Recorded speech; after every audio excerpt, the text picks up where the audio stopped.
for safe. Right, now I'd like to introduce our witnesses. Our first witness is Lieutenant Ryan Graves. He's the Executive Director of Americans for Safe Aerospace. Lieutenant Graves is also a former U.S. Navy F-18 pilot with his own UAP experience. The next witness, David Grusch, is a former senior intelligence officer with the National Geospatial Intelligence Agency and was a senior technical advisor for UAP issues. And finally, retired Navy Commander David Fravor, squadron leader who worked as a naval aviator for 18 years. Mr. Fravor has his own UAP experience, known as the TikTok event. I look forward to hearing from all three of you today. Pursuant to Committee Rule 9G, the witnesses will please stand and raise their right hands. Do you solemnly swear or affirm that the testimony you are about to give is the truth, the whole truth, and nothing but the truth, so help you God? Let the record show that all the witnesses answered in the affirmative. You may be seated. We appreciate you all being here today and look forward to your testimony. I'll remind the witnesses that we have read your written statements and they will appear in full in the hearing record.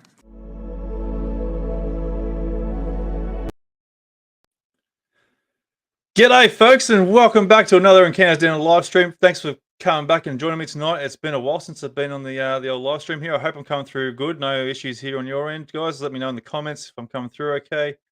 Yeah, I'm a little bit rusty on this. It's been a bloody while since I've actually done a live stream. So, yeah, welcome back, guys. It's good to be back. Yeah, obviously I had a few issues there, health issues there. Could not get myself right and wasn't really prepared to go and do some live streams there. And I was keen to go back on here because like so much has happened in the last few weeks or nearly a month and a half now. We've had, as we had before, David Grusch there with Ross Coulthard doing the interview there, admitting to, there's non-human biological entities and, crash retrievals and all sorts of stuff. I hope you've all seen the interview there with that. And it's just like absolutely mind-blowing what's just come through.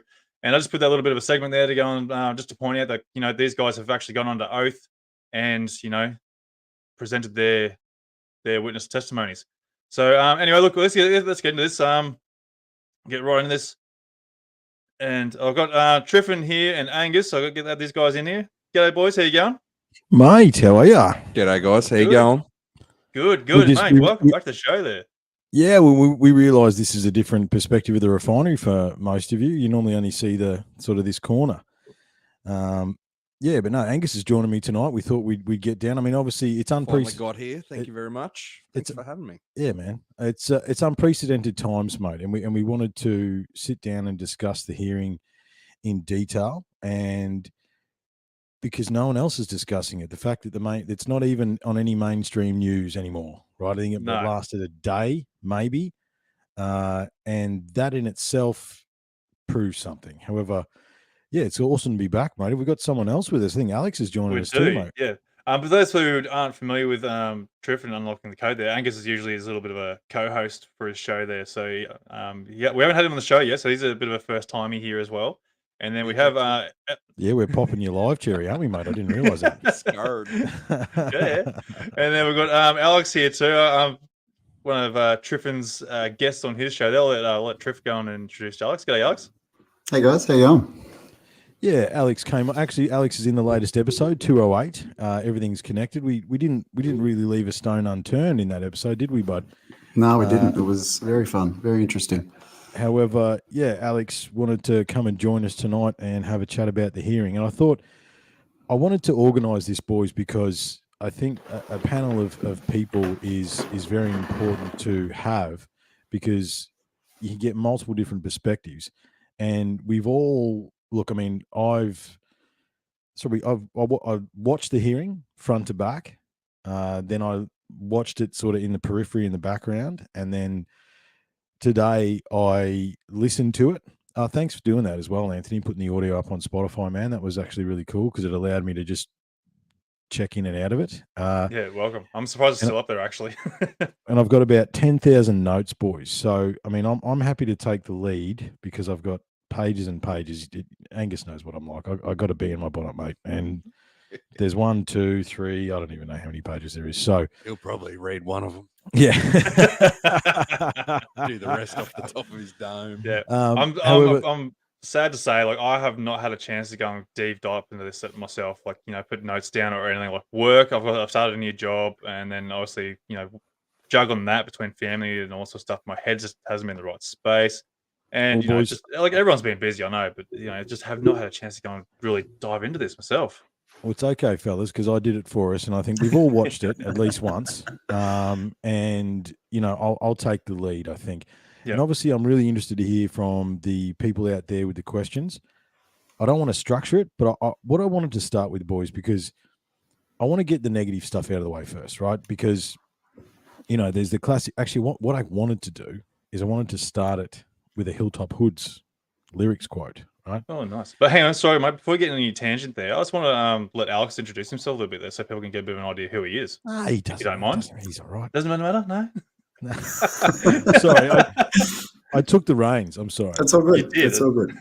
So, Alex, mate, tell us where you're from. What do you do? Tell us a bit about yourself, so people know who they're looking at. Yeah, so my name's Alex. I live down in the snowy mountains of New South Wales. Been following both your shows for quite a while now, so it's a real honour to be here to chat with you guys. Thank you very much for having me. And look, I sort of got into this topic over the last few years. As I was saying to Triffon the other day, I've had an interest in it, for a little while now, and been listening to your shows for just over a year. But when this topic came up last week, I was like, "Oh, I've got to jump in on this one." And it's UFOs, UAPs, extraterrestrials, all that kind of stuff is very, very interesting to me.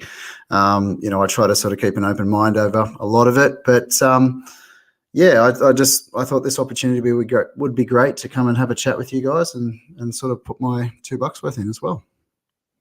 Yeah, no, it's awesome, mate. Look, welcome, mate. It's an absolute you. pleasure having you here. So, right, mate, Triff, I'll let you go and get on your tangent now, mate. I know you're rearing. Yeah, so I'm chomping.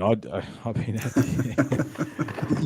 the thing is, boys, I squeezed this research in today because I started a new part of my job today as well. So it's like, anyway, let's get started. Hello to the Facebook user and Leela and Kurazia Trooper Leclerc. I like that. That's g'day, guys.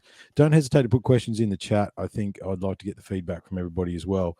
Yeah, absolutely. But I think I want to get there's a Hilltop Hoods quote. It's from the song called An Audience with the Devil. Mankind has progressed to a point in its dim-witted history where life has been drained of all its enchantment. And I think there's some power in that statement when we talk about this stuff, because we are very jaded. Me and Anthony have had a conversation about that, how jaded we are by a lot of this stuff. And it's very easy to say that the congressional hearing was disinformation. Why now? Is it the Project Bluebeam? Are they priming us for the next blah blah blah? There you go. There's a verbal. There's the first one. There's the first one. I'll get it out of the way. Existential crisis. And look, my answer to that is maybe. However, there was so much that came out of that hearing. For those of us that have been in the rabbit hole as long as, I've been 10 since I was 10, man. I've been into aliens, and I'm not joking about that. I've got a book up here I bought with my pocket money when I was 12. There's the best part of 30 years. I've been labeled a weirdo for many different things, and one of them was that I believed in UFOs and aliens back in the 90s. There's a lot of stuff. It's unprecedented what happened the other day. Okay. And do you boys think it's disinformation? We might start here in the refinery. Mr. McDermott, what do you reckon, mate? Like Alex said, we're just all open-minded. I think we've learnt long ago not to get married to any one thing or any one truth. One thought I did have, though, was it was with the congressional hearing, and we've had the government keeping secrets from us, right? Mm-hmm. Well, the American government keeping secrets from us. So now we've got the American government asking the American government with witnesses from the American government. Yeah. Yeah. It's there is that. There is that. Can lend itself for you to think, yeah. Is this all just another leg on the psyop? Is it, because it's all so far that's what we've got. You got Yeah. the Congress, the government, and then these guys are all government employees, be it that they're probably some of our most credible witnesses, though, Yeah, with their background and the kind of people that get into those positions. exactly. Unfortunately. But I think from just from a face value, Mhm. you can quite easily go, finding it hard. Yeah, because we're jaded, man. Because, it's a lot of us in that congressional hearing. I don't think we didn't hear any new information in that hearing, right? I think for those of us that are in the rabbit hole, we didn't hear any new information. However, I've written a heap of dot points down here because I listened to it with a critical ear. Would you want to, before you go on, do you want to see what the Yeah, other guys got to say? absolutely. So Anthony, where do you stand, mate? Because you call everything. Nothing's a UFO at Encounters Down Under. Yeah, look, like you said, like there's nothing new out of that. Like if you've been following along pretty closely, then yeah, there's nothing new out of it. The biggest thing is like I was happy to finally see it was in the actual media, an Australian media, I should say. They actually took it on board and actually run with it a little bit. I would have liked to have seen a bit more involvement from the news and that, and the other crazy thing is too, like, still no one gives a flying rat's ass that there's admittance it's to aliens and shit going unbelievable. on. It's like, come on. The internet literally got hasn't some the guys- internet hasn't disappointed with the reams though. It's like, oh, the aliens are going to be so disappointed when they come down and go, we want to take your leaders, and we're going to go, yeah, cool, man. Do you want to help? Like, what do you need? Yeah, so look, man. Let's get after it. yeah, I know. Like people were sort of like expecting to have like new information or have some sort of new video going on, or some sort of new sort of what do you call it? Oh, jeez, I'm losing myself now. New evidence. Already, New evidence. new evidence. New Thank you. videos, Yeah, new that's what I want. documentation. New videos, All that sort of stuff. something But new. that's not what this was about. This was about these guys admitting that they've been involved in something here that's been hidden away and hasn't really taken any air or any seriousness to the DoD. So this is where there's the serious part is because, yeah, like you're saying, they're fighting between each other now in their own governments.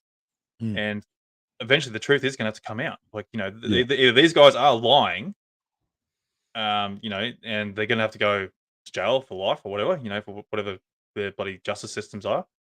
And all the government's going to have to come out and go, all right, these guys aren't lying. And here's what we have. I want to get to the Zeta connection because you're totally right, Anthony. But I want to hear what what do you reckon, mate? What's your take on it? I'm much the same as you guys. Like I looked at it, with a critical eye and sort of thought, if we get any new information, great. But we didn't get any. There was just none there. It was all the stuff that we've heard before, and the thing I found most frustrating was that every time one of the senators asked a question, with regard to new information, it was sort of stonewalled by that it's classified, I can't talk about it sort of thing. And I'm hating hearing that's that. a pain, and look, I understand from the perspective of, these guys, it was pretty obvious throughout the conversation that they are in, they're fearing for their lives at the moment. David Grusch was sort of alluding to the threats and, other things that happened, but, to him and his wife and, how real that was. So from that perspective, I can understand that. But, the thing that annoyed me the most was, where can we talk about this? Oh, we can talk about it in a skiff. And for those who don't know what a skiff is, it's a sensitive compartmented information facility, essentially everything behind closed doors. But unfortunately, they couldn't get a skiff approved to sort of pass on that information. So it was all like, which is also an interesting fact as well. Correct. Right? I mean, and I think, and as I say, somewhere in these 15,000 pages that I did, I did a background check on some of that stuff, right? And just want to say good day to Colleen and Michelle. Matt's joined in. We're going to get to the red rectangle. Don't worry about that. However, the Zeta connection with Paul and Cyan, I like that, right? People are so tired of the financial burden of life, food, energy costs. It's difficult to put ET disclosure stuff at the front, and they're totally right. And that leads into the why now, right? Do they insert that into the lexicon because of that very fact that people are so burdened with just trying to exist post the chaos that we can't talk about Fight Club, that it doesn't matter in the grand scheme of things? Or is that a conditioning, right? Because it's one thing to say why now. So what I've done, because I knew this conversation was coming and I'm like a dog with a bone, I've listened to a few different perspectives, and I actually listened to Weaponized podcast, Jeremy Corbell's podcast with Jordan Knapp, and they did a show the day after the hearing. And they said in there, because George and Jeremy were the background, they are the driving force, a lot of that behind there with Lou Elizondo, and these are all loaded names that I want to come back to. Okay, let's just flow on with the story. Let's just keep moving forward. It hasn't just happened, right? The background on Dave Grusch, because he's probably, look, Fravor he's dyed in the wool as you get, right? He is who he is. He was a former commander of the Black Aces. He's as respectable as a witness that you can get, and that's the reason he was added to the argument, because he added weight, right? Same with Ryan Graves. You can't really argue with his credentials and what he has done, right? Grusch is the new player. The cherry on top, basically.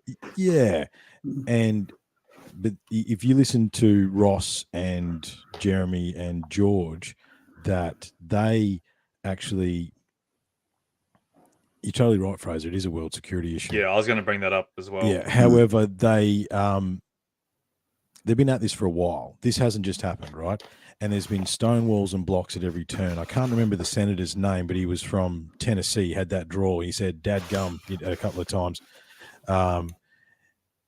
He has been working with Jeremy and George and a few of those other senators, and they've been pushing this for months and months and months. So in the public eye, all of a sudden it's got turned on and it's happened. No, it hasn't just happened. This has been, the mechanism of government moves slowly, right? This has not just happened. It's taken months, if not a good year, or since 2021. I mean, that one of the craziest things about the chaos, which we've discussed on lives before, is that they said UFOs are real and no one cared. And because it was in the middle of that chaos, right? But it didn't just happen. I think that's one of the things we need to move past, that it's been in the mechanism to get to that congressional hearing and to get all those senators in the one spot. And also it was bipartisan as well, which is practically impossible in Washington, because I did touch base with some of the UTC correspondents over in the US, and they were impressed that both sides of the floor were at that meeting, right? That can't be understated either. The fact that they don't get along at all in Washington at the moment, but they came together on this issue. So I think, let's just, for tonight, is it disinformation, Project Bluebeam, blah, blah, blah? Maybe. Okay. We don't put anything off the table, but I think what we need to speak about tonight is the fact that it is a world security issue. Okay. Because Mr. Levac, who couldn't be with us tonight, but he might chip in a little bit later, he has been trying to get the Australian government to release documentation. I think we did a live with him a little while ago, didn't we, mate? Yeah. And he's got some very interesting stuff coming up that I won't break here because it's his baby. However, stuff happens in Australia. I mean, Encounters Down Under, which is an excellent show, and that's the reason we're here and connected tonight, does a valuable service of Aussies reporting their experiences. There's stuff out of Russia, there's stuff out of France, there's stuff out of Spain, there's stuff out of Europe. This has been going on, all right? But the fact that it is now in public record, and I think those that haven't actually listened to it front to back, as I say, it's still up on Encounters Down Under feed, download it and listen to it front to back. Because not only did a lot of those senators didn't ask, they asked preloaded questions initially, but when they came back around, they asked follow-up questions. And you are right, the whole classified is annoying. I agree. However, the fact that they said that there was a giant rectangle that the size of a football field that caused aggressive tactics at the base, the fact that they said they'd intercepted multiple grey or black cubes encased in a clear sphere that could move at Mach 2, right? whilst that's not new information to us, that is new information to millions, if The not mass populace. yeah, if not billions of people in the Yeah. world, right? So we can't understate the importance of it. You know what I mean? Yeah. So I just want to point out too, like I've like Grant Levac, I have also been trying to get hold of local ministers of parliament and stuff like that, you know, sending them emails there, trying to say, hey, look, this is happening now. I even sent them a link there with David Grusch's interview with Ross Coulthard saying, hey, look, this is evidence to back on from. You know, all these hearings have been happening over there regarding the UAP, get them all the information and details so they can sort of, you know, back it up, like back up what I'm trying to give them. I'm trying to, I even put it down as a national security for Australia, you know, Yeah. and you know, they even send it off to other people there. Well, wouldn't say the actual members of parliament that I've emailed directly. It's their assistant. You know, they've got the emails first, whether it's and then gets passed on. But even they have even sent it off to other members of parliament there who are more in for the defence sort of areas. But still, yet I've had no response for them either. So Well, I'm now at the I know point there where I Grant. want to go and hit them up again. I know Grant got a thanks but no thanks. There's nothing to see here from the Air Force. He did get a that's right. response. He got an official letter.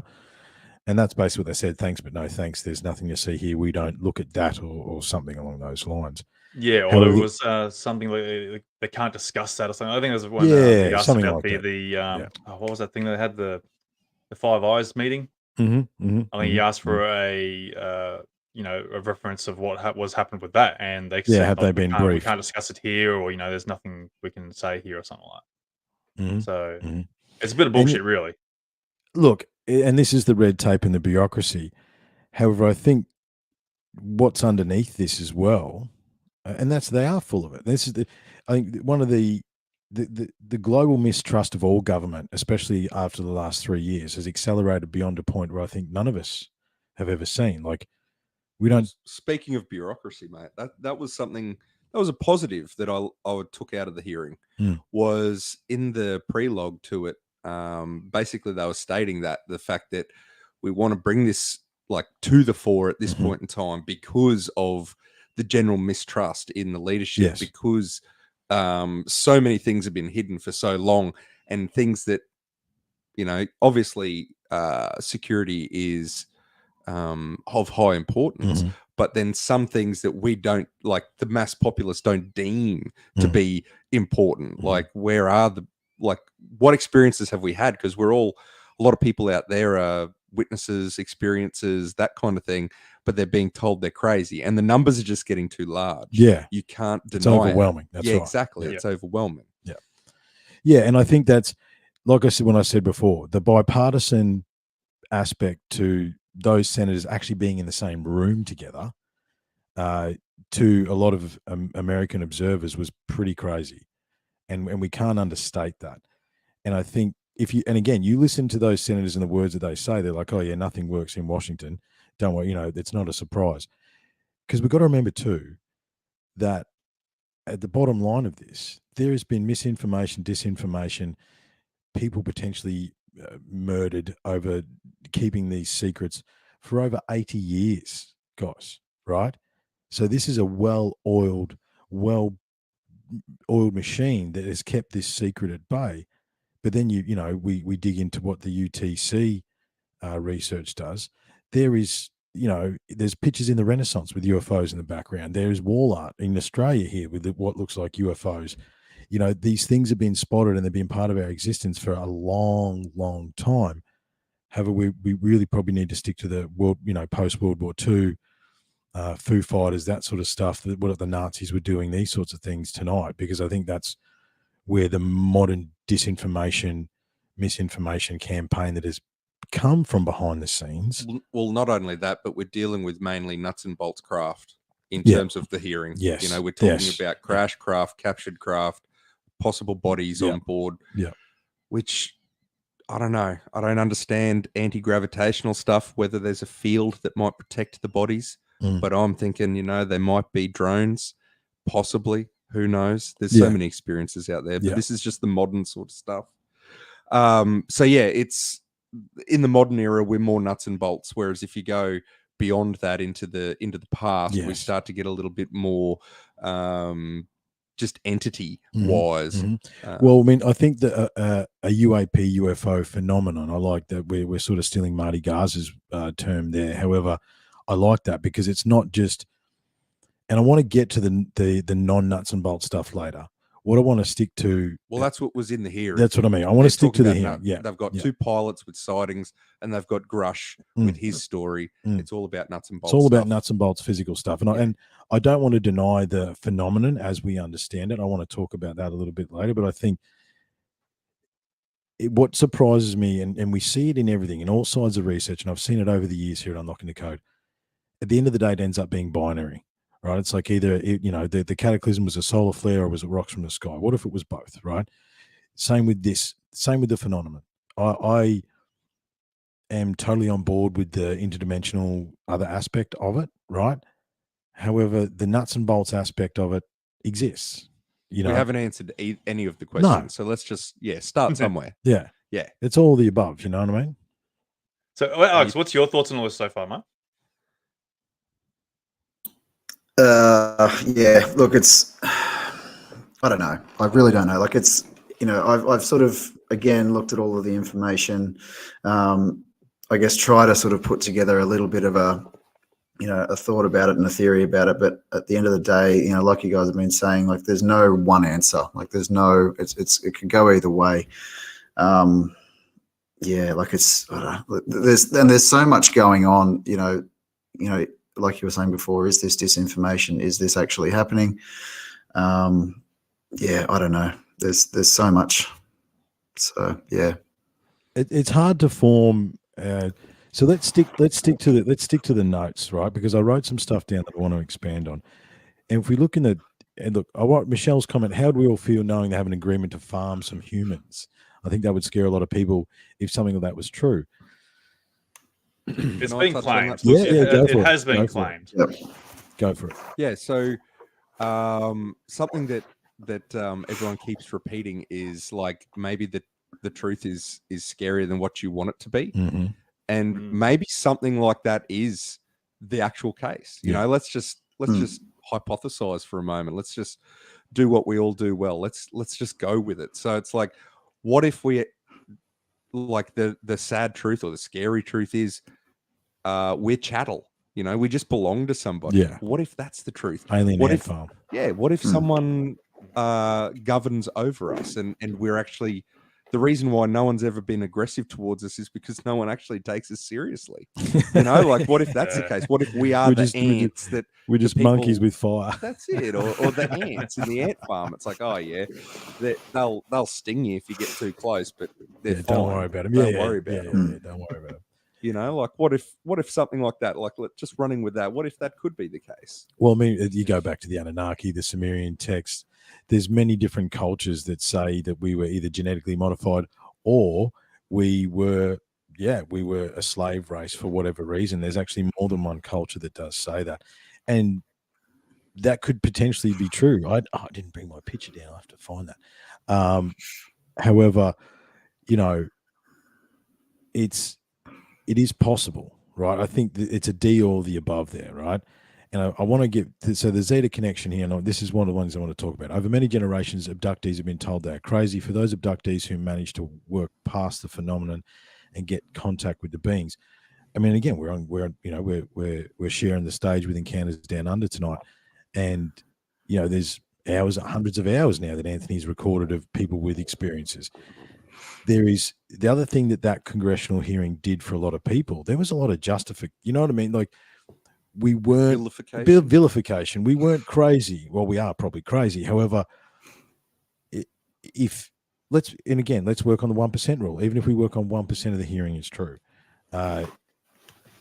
it's life changing, right? They literally just told us that we're not alone and UFOs are real, right? And there would be a lot of people with experiences that would feel very vilified. I couldn't help but think about Bob Lazar at some point. I want to talk about him a little bit later. Well, I was saying the other day, he would be a bit like Graham Hancock, with the young Dryas theory. With the comet impact theory and stuff like that. He'd be like, thank you, finally. But I don't see I'm surprised Bob Lazar hasn't come out yet. People are Yeah, saying, I like, know. where is he? Why isn't he coming out? But I think he's had too much attention over the years. He's like, I don't care now. Like, you guys can go and make your own Yeah, speculations, he did whatever. his part, He's had maybe. enough. You know what I Yeah. mean? And Yeah. if anything that like Joe said about like his experience with him, you know, he really didn't want to like do that Yeah. interview with Rogan and stuff like that. So Mm. maybe he just went a little too hard too soon, you know, like or maybe he was part I of think the Corbell pushed him as well. You know what I mean? yeah, but he was part of the straw that sort of brought it through. He helped bring it a catalyst. Yeah, he was a catalyst. Yeah, I mean I mean, if Maybe anyone he hasn't, served his purpose. yeah, Yeah, it was. I watched that episode of Joe Rogan, and I also saw a documentary, or the Bob Lazar documentary, and it was pretty clear that he was sort of at the point where he was like, take it or leave it. I've told my story. yeah, This is what it is. I'm telling. He says he's telling them the truth, and that was that. So he's at the fuck it stage. I think. You know what I mean? Exactly right. He's been going since. Well, it's 36 years. 36 years since Nat released that first interview with Bloody hell, Bob has it when he been was that all. long? Yeah, it's been been a that while. long. I remember seeing documentaries and other things from back in the the early 90s, late 80s. When he first came out with his stories. He was a hell of a lot younger than he is now. I guess also you could look at it, if you look at it from his perspective, maybe he did the Corbell doco and the Rogan episode to get his media presence out of the way. If anyone wants to know what he has to say, there's the you can documentary, refer to there's that. the podcast. That's go away. it. Leave me Pretty alone. much. Because maybe Corbell, because obviously they've been working towards this as a goal. Yeah. So maybe Corbell was like, look, we do it now, we get it out of the way, and then later on, because Corbell's probably like, because this is ramping up, with whatever he knows. So, I mean, to look at it from that perspective, maybe that could be part of the reason. Who knows? We'll never know. And look, I mean, your phrase is right as well. There's so much happening around the world. Inserting this into the distraction pool, probably why it hasn't caused a grand rip. I think the thing is, though, what I've seen, I actually thought, boys, there would be a lot more blowback about it, like a lot more podcasts. Oh, it's all bullshit, rah, rah, rah. I haven't seen that much, right? And it's over a week now, and, there's 500,000 podcasts, and I haven't really seen a lot of. So I think on one hand, look, for me, it was there was something very cool about it for me. The fact that it was in the congressional hearing, the fact that it's now on public record. As I say, I've been in this, I used to watch X-Files, man. You know what I mean? I would stay up and I've watched every X-Files. Used to. Used to, yeah. I'm still going I back know. to Yeah, I found them again. Yeah. And Angus told me how to get the X-Files on Disney Plus. And I'm going back, doing a bit of background research. However, it's look, I don't know whether Joe Biden could step up to any plate, to be perfectly honest. Yeah, so we got Colin in the comments here. She's she's asked the question. So Congress hearing, where to from now? Will we have Joe Biden step up to the plate and confess to the USA people that yes, extraterrestrials are real? And when is our government going to jump on board and deliver disclosure for the Australian citizens? My hope is that we all shall know the truth completely with no hidden secrets. Good luck to the no hidden secrets, because that's never going to happen. But not in our lifetime anyway. And that's what we're sort of trying to I was trying to bring up before, with regards to the Australian citizens there, and with the Australian involvement. Whether we're going to get that or not is a totally different thing. But I sort of want to question, we've had these three blokes come up and talk about, they confess their stuff. Where's Lou Elizondo? He's been a big player in this. He's had some, he's got his background there. Was he in the background? I didn't see. No, he wasn't. I don't think he was. No. Yeah, I didn't see him in the background, because I did pay attention to that, like who was sitting behind those three boys. It was Corbell and George Knapp. Corbell and George Knapp, yeah. Yeah, and there was another guy there as well. There was a but few. Why isn't Lou Elizondo coming up and confessing? To me, I feel like he's a big puncher on this as well. Well, he was the one who released it all. Yeah, well, what I that's find right. interesting. So why isn't he there going confessing what he knows? Bringing his statements forward. Because didn't Grusch basically work for him? Wasn't he the head of ATIP and Grusch worked in ATIP? Yeah, Something like that. But one of the little bits of research that I did is it's not just there's Elizondo, so now there's Grusch, but there's about 4 or 5 guys that were former heads of these programs that left the programs in order to expose the programs, right? And I wonder, and that's happened sort of since the 60s. There's a number of names that have tried to do that over the years. And again, the 60s is 60 years ago, boys. You know what I mean? So we have been at this, and they've been trying to release it. And look, again, the external threat to humanity. I mean, this is the thing. Are they manufacturing another existential crisis? I mean, Project Bluebeam is literally a holographic alien event in order to, lock us down again, basically. Long story short. And the problem is, and I didn't want to leave Fraser's comment behind, there is so much craziness and chaos going on in the world at the moment, economically, everything, right? But this is, see, what we understand here at UTC is that we are in the Kali Yuga, right? We are in the time of chaos. We are at the end of the cycle, right? In the cycle of the equinox, we are at the top, right? It's about to tick over into the next cycle. This is the time of chaos, right? We are living in prophetic times. I was saying that back in 2021, and no one wanted to listen. But we'll look back. Our kids will look back. Whatever's going to happen to humanity is going to happen in the next 5, 10, 15 years, right? This is the time that things are going to go down. And that chaos within the chaos is where information gets released. And look, Stephen, I actually had a guy, the coach, got in touch with me. Oh, have you heard of Stephen Greer? I'm like, oh, so you found Stephen Greer. Is he a fraud? Look, he keeps changing his story to make more money for another book. That's what I'll say about Stephen Greer. And You're not half of it. This is what it seems like. The other thing is, I have seen Steve Greer did come out and comment on it, and his comments were that there would be a slow release over the next 6 months. Like, we should know more by the end of the year, come early next year. That was the short clip that I saw from Greer. That was recent. Matt, I think they're all shills, mate. And this is the problem, okay? I don't know that I don't think David Fravor is a shill. He constantly looks like he doesn't want to be there. And again, it's not, I haven't got a problem with David or Ryan. It's Grusch, because he's the ones, I can't tell you that, I can't tell you that, I can't tell you that. Let's just talk for a second, though, on Grusch. So my opinion, when I first saw the Coulthard video, the nations, whatever it is, that one. I don't know what anyone else's opinion was on that Grusch, but he seemed, we'll come back to that a little bit too scripted, overexcited, like too, I don't know. He just didn't seem genuine to me in that. What did anyone else think, Anthony? Like, what was your opinion of Grusch from the Coulthard? Yeah, what was your initial opinion of Grusch? That's a good question.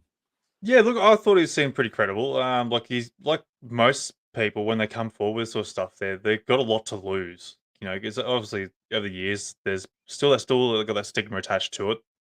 There's a lot of non-credibility to the whole situation. On a bullshit meter scale, I mean, where's the Aussie bullshit meter? Where's the Aussie bullshit meter? Where are we on the scale? Yeah, look, I sort of feel like, I think there is a bit of credibility behind him.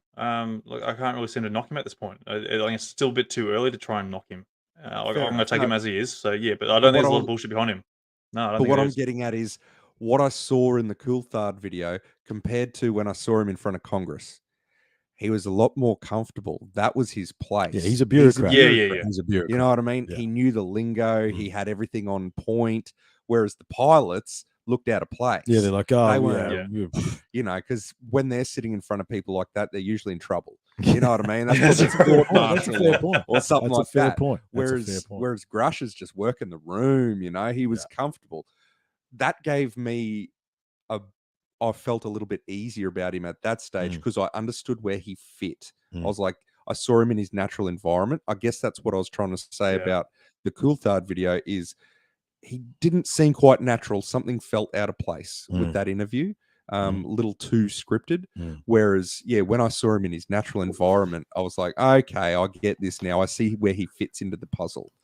Was what I was trying to sort of get at. It was just a point that I was like, And another thing, you know, to move into what like around the actual congressional hearing, another thing that I liked was the fact that they were moving away from just purely the national security issue, because obviously that's been hit on for quite a while. And off the back of what Ryan Graves was bringing into it, he's just going He's a safety a officer. civilian aeronautical safety problem, because you know we could impact these things or stuff like that, which I think enables some of these senators to get on board and save face. You know what I mean? We're talking about how did we get so many bipartisan people across on both sides of the floor. I was just thinking maybe that's possibly one way they could do, because it was like, well, we're not just going down this route with the national security, but we've twisted it a little bit, opened up a little loophole so as people can go, look, I'm not worried about our military, about our national security, because we don't want to admit we've got national security issues. But civilian aviation, 100%, I'm worried about some dude flying his Cessna. You know what I mean? And I think there's I love the interaction, but there's so many questions coming. Yeah, this is coming through, isn't it? However, 5%. Graves said that 5% is only reported. 95% of the sightings aren't reported in a civilian space, and that was his estimation. I think probably have fact checkers. So I was a bit suspicious of Grusch as well in his interview with Ross. However, I concur with Angus when I say he was in his element. He had his. Did you just see his paperwork? He was just he had everything there. Yeah, ABC dot 1, 2, 3 times 1 to the power of 10. You know what I mean? He was in his environment, and in the podcast that I listened to, the Weaponized podcast, they had an extended conversation. They basically asked Corbell, Knapp, and there was another guy there that I'm not familiar with, what they thought of Grusch. And Ross is obviously the guy that interviewed him and has vetted him the last few months. I think why would someone put themselves under that level of pressure is a good comment there as far as Grusch is concerned. And yeah, we'll say it wasn't his lawyer. It was somebody else. It was someone else above him. It's in the comments there. Sean Ryan. Sean Ryan. And they basically, he look, is Grusch on a leash? Yeah, he is. Absolutely.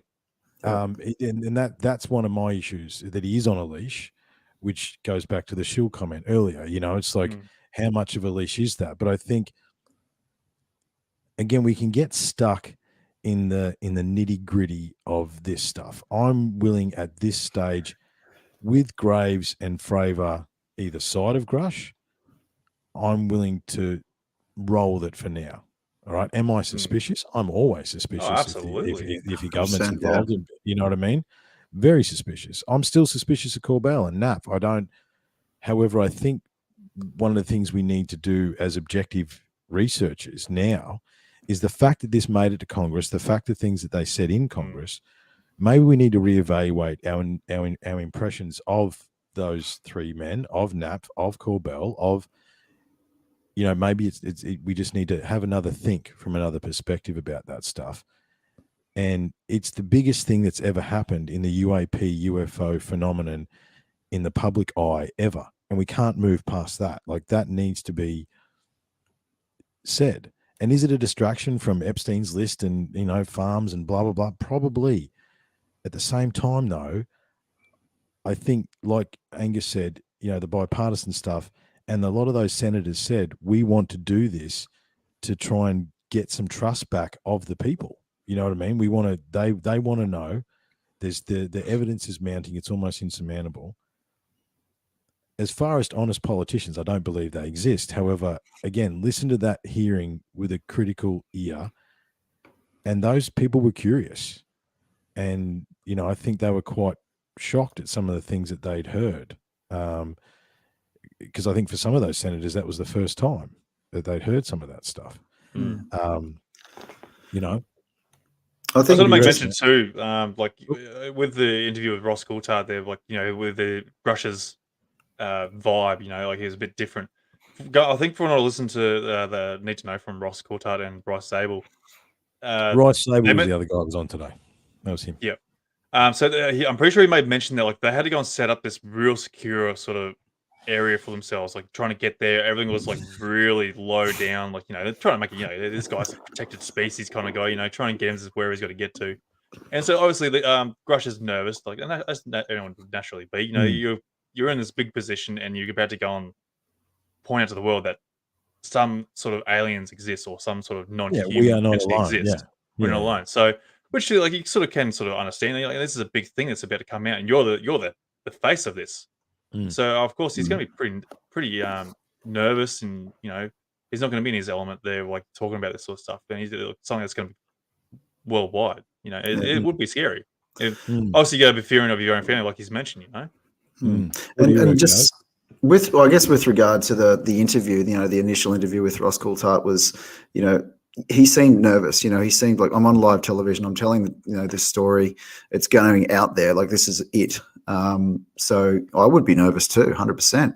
But then, as you said, like with in the hearing, you were saying yes, he's in his element. That's where he's like, and all the language he was using is government language. That's the language that they talk in government. So that he's written these things down. He's speaking to them in the way that the senators and these people are going to understand.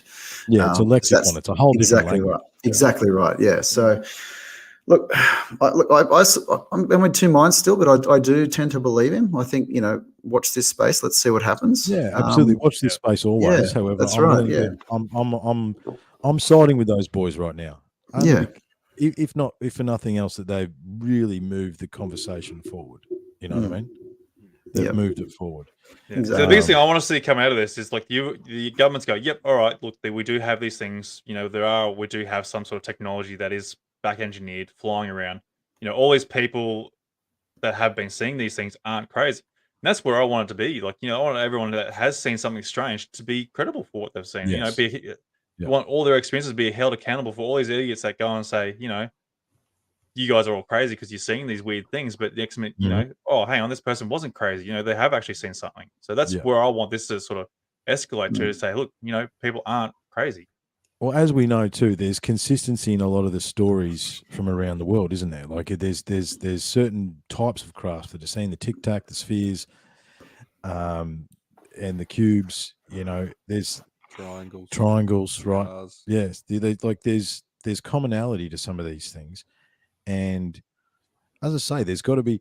Look, I'll be honest, boys. When I got to the end of that, when I watched it and I got to the end of it, I'll be honest with everybody, I was a little emotional when they said thank you, because again, I actually try to find, I've got a little alien pendant.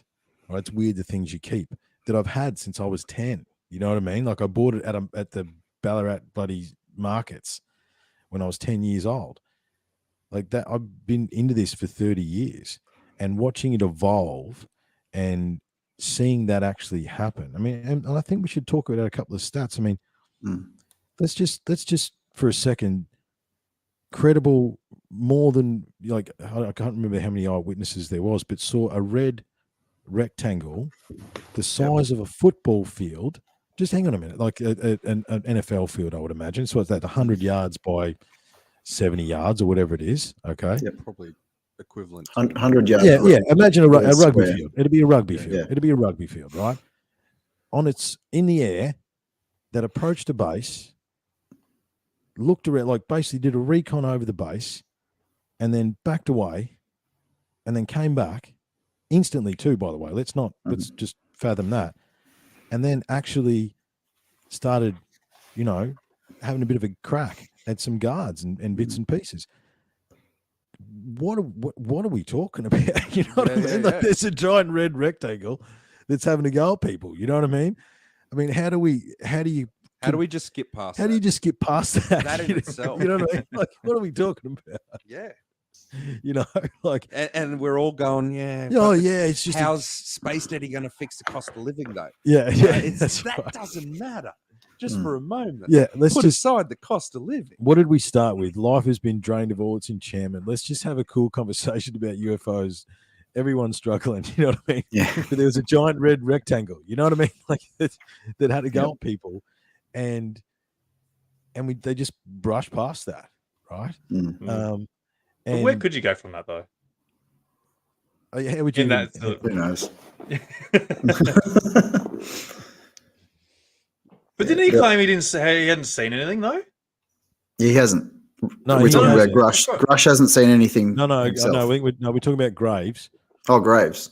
Graves saw the rectum. Graves had Yeah, but it. Graves saw the.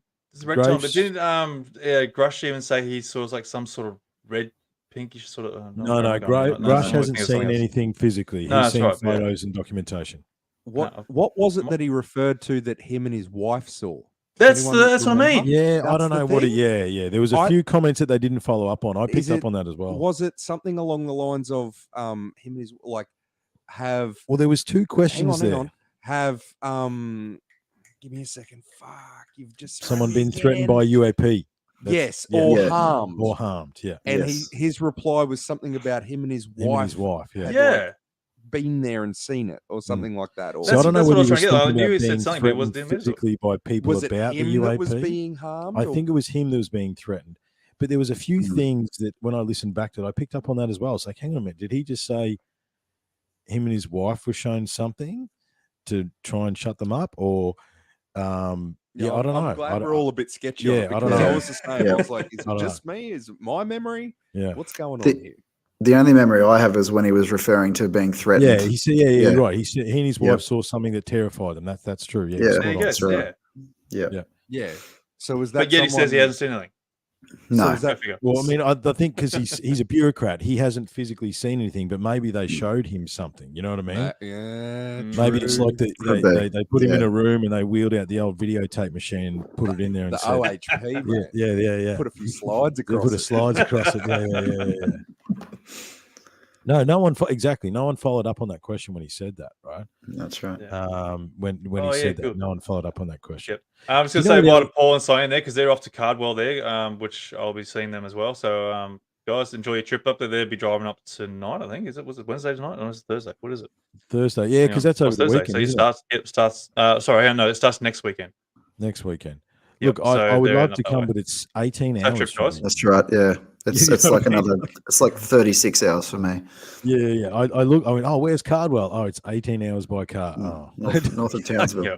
I can't make that happen. I'm actually going up there next weekend too. Yeah, you're a bit closer. Have fun. but I That's think have fun, man. I think that'd be. Yeah, I would enjoy it. love to go. I No, would love honestly, to I'm go. taking advantage of the Bonza flights. You know, it was like $89 to get up there from Oh, to Rockhampton go to and then Townsville or something like that. yeah. Townsville. Then Mm. yeah, trip up that way for a couple of hours and then fly back. So I was like, I shit, don't yeah, know I'm gonna about do that. jumping on a plane that's got Bonza on the side of it, but that's just Yeah. what- Bonza! Yeah. If there was an eye on the end, I'd be a little bit more. Yeah. Bonza. I know that's where I was trying to go. I was trying to go with that. But, Mm. I thought so. I picked Yeah. up on the We got it. You We picked got that one, it. you picked that one. on a We're all, resurrect. we're all from the Yeah. 90s and the 80s. Yeah. So what about? I mean, again, let's just not brush off the fact that there's been fleets of black and grey cubes with inside clear spheres Mm. that move at over Mach 2, twice the speed of sound. I mean, let's speculate for a second. You reckon the clear spheres are just part of that tech, so that there's not actually a sphere? Maybe it's it's like a shield or something. Like it's Yeah. or is it the anti-gravity bubble? Yeah. Kind of Electromagnetic device. field or something. Yeah, an yeah, electromagnetic yeah, absolutely, I field. agree, Yeah. yeah. So is Mm. it just presenting that Yeah, way? in a three-dimensional existence, we see it as a bubble, whereas I think you're probably right. It is a three-dimensional. An anti-gravitational or Mm. electromagnetic field. But I Yeah. mean, 50 feet is what? That's what 15 meters. You know what I mean? Like that's how That's pretty close big. one of these guys that. Well, no, that's how close they. I think they're 50 feet big. Oh, from wide. them. Yes. Yeah, I mean, they're 50 feet.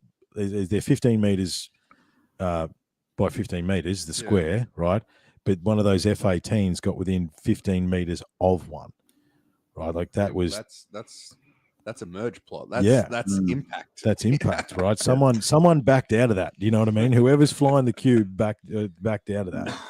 And I think the other thing we can't dismiss either is that there was fleets of the Tic Tacs. There's been diamond formation and fleets of these cubes, right? This is incursion on Isn't that one of Ryan Graves' stories? Yeah. The fleet. So Yeah. like you see on like his video or something, you see like a craft, but he's like, but what you don't see is the ones lined up off to the side, sort of thing that we could see. Yeah. There was a fleet off to the side. Am I right, or No, am I you're conflating right. it with No, another you're right. story? Yeah, you're definitely No, right. you're correct. You're correct. Yeah. You know, There's all different footage. Like I was watching, it was an episode of Ancient Aliens last night, the latest episode, and it was all about this topic, you know, and all of the footage. And there's new footage that I've never seen before. You know, we talk about the Tic Tacs, the Go Fast, the gimbal. There was another video of one of these things going into the water that I haven't seen before. So, yeah. you know, we talk about these, you know, the thing around them. You know, maybe it's something that is used to, you know, bend the gravity or whatever it is around it so they can move at those speeds and things. Yeah. Look, I do want to get to some anti-gravity stuff. I think Neil has said that before. They are they can pass through matter, these things, whatever they are. Water, stone, it's no difference, because anti-gravity, and you know, we did some really cool episodes about Otis Carr, and I haven't heard from Grubb. I better get back in touch with Grubb. However, anti-gravity tech, yeah, transmedium. Thank you, Matt. Oh, Matt picked up on it, man. Thank you, brother. I couldn't think of what it was. Transmedium vehicles. Thank you, man. Thanks, dude. Can we say trans? I still feel like it's a bit. Oh, Jesus. Don't open that can of worms, man. Do not. Don't start that sort of thing. Demonetized. That's it. There you go. Now we're definitely kicked off YouTube. Yeah. Oh dear. But what about? I mean, the other thing we need to take into account as Aussies as well is that our F-18 Super Hornets have the upgraded radar, right? Yeah. They have the same APG 79 or whatever it is radar. Forget about our fucking Super Hornets. What about our F-35s? Yeah. Like, True. what are they got? What are they seeing? Yeah. But I think Grusch said that the F-35 is not a good ISR platform. I don't think they can get the data. Like, I think in an F-18, they still run tapes or hard drives. Like, one of the things you do is turning your hard drives at the end of a mission, whereas the F-35 is its own independent platform. But you're right. I mean, what are they seeing? And I think that's, you know, that again, that's what Anthony and Grant have been working towards, as far as from a bureaucracy standpoint here in Australia, is that our pilots have got to be seeing stuff. You know what I mean? Like you would think that they would be, because every other pilots around the world are seeing stuff. Again, there's, you know, you get that, there's that meme. It's like how the aliens see the world in Hollywood. It's just you know, the Earth in an ocean with America. You know what I mean? It's not. There is a lot more countries that are involved with this. You know, the Spanish have got really interesting stuff. Don't think. Let's not forget about Brazil. Brazil, yeah, Moment of Contact. If anyone hasn't seen Moment of Contact, see it. Pay the $15 on YouTube and see it. It's worth it. Yeah, it's long, but it's worth it. It is. Pack a lunch. Yeah, pack a lunch, and you might do it in a couple of sittings, but and be ready to read some subtitles. However, that story is as true as any of the, more true or as true as the rest of them. Holds water. It holds water. And like the fact that across that whole city, like everybody's got a story.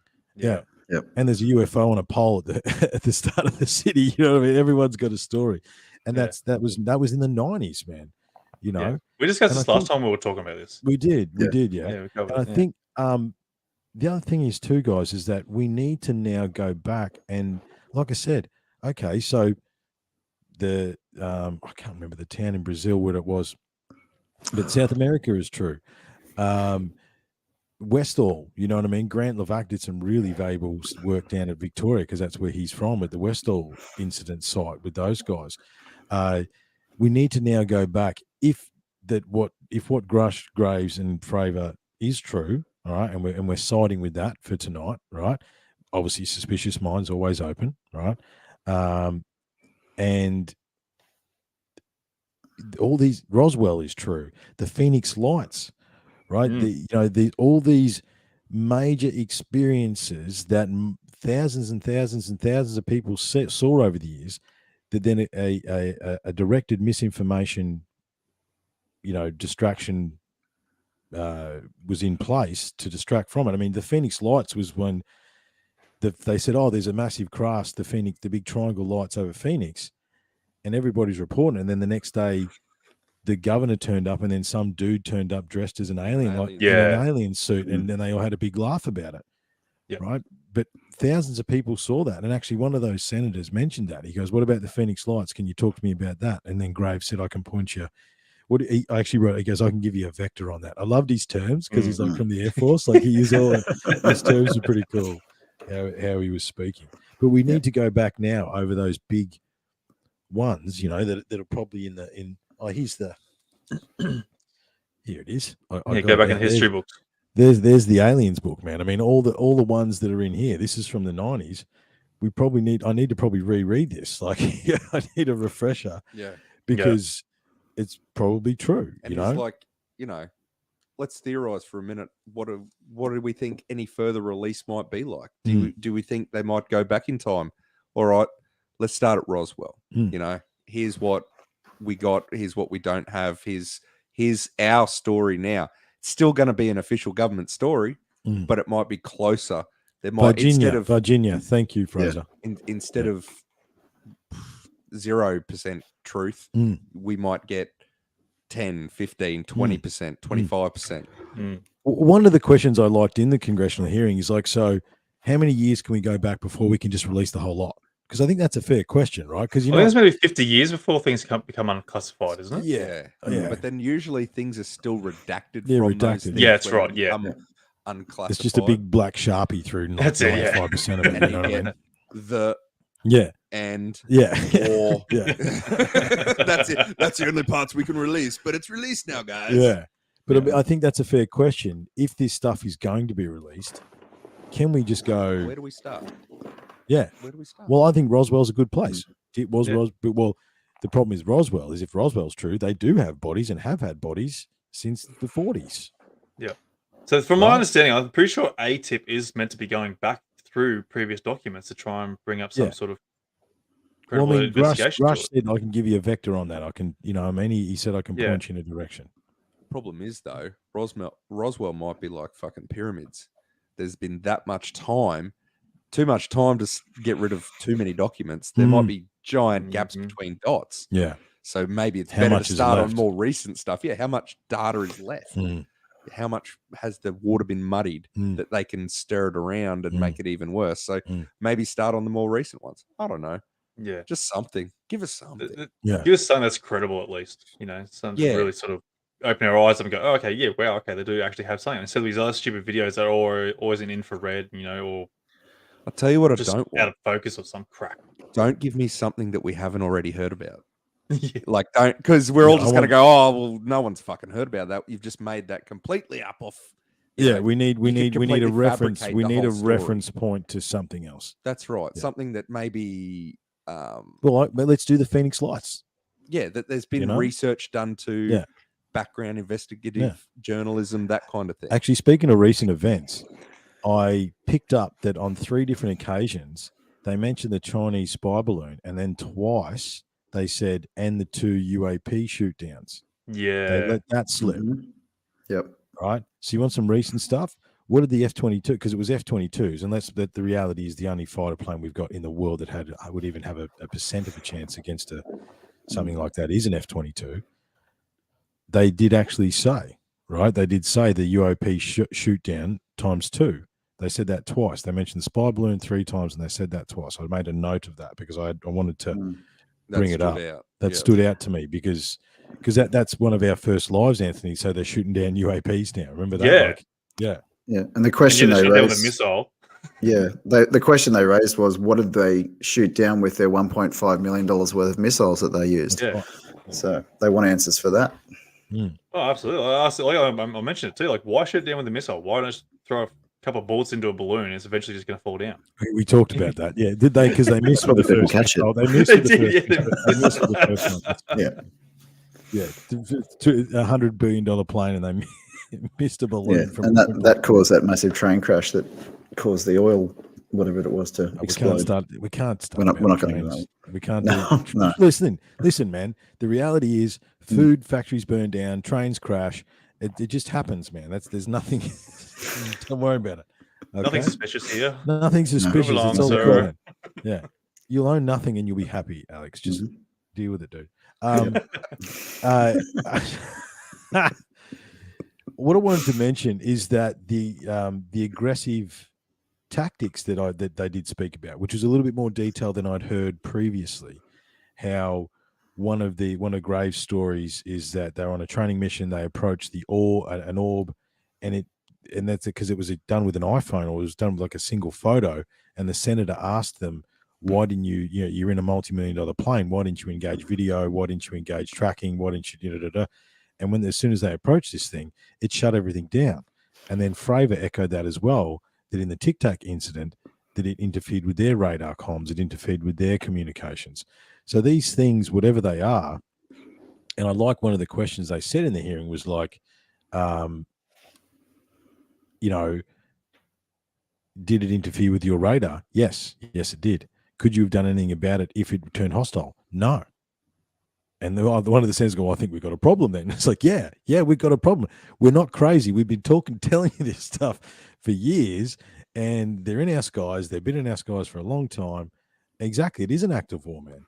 If you intentionally jam another craft, like that is reasonable engagement. You can engage at that start. What if it was a symptom, though, of being in the vicinity of the craft? Of the electromagnetic or the anti-gravity Yeah. field? Yeah, potentially. Just an idea. Like, what if it didn't actively jam? What if it's just because he got within a certain range, maybe? I don't know. I'm just putting it out there. Like, I think Graves said when he approached it happened, but Fravor said it was active jamming was the terms that Fravor used.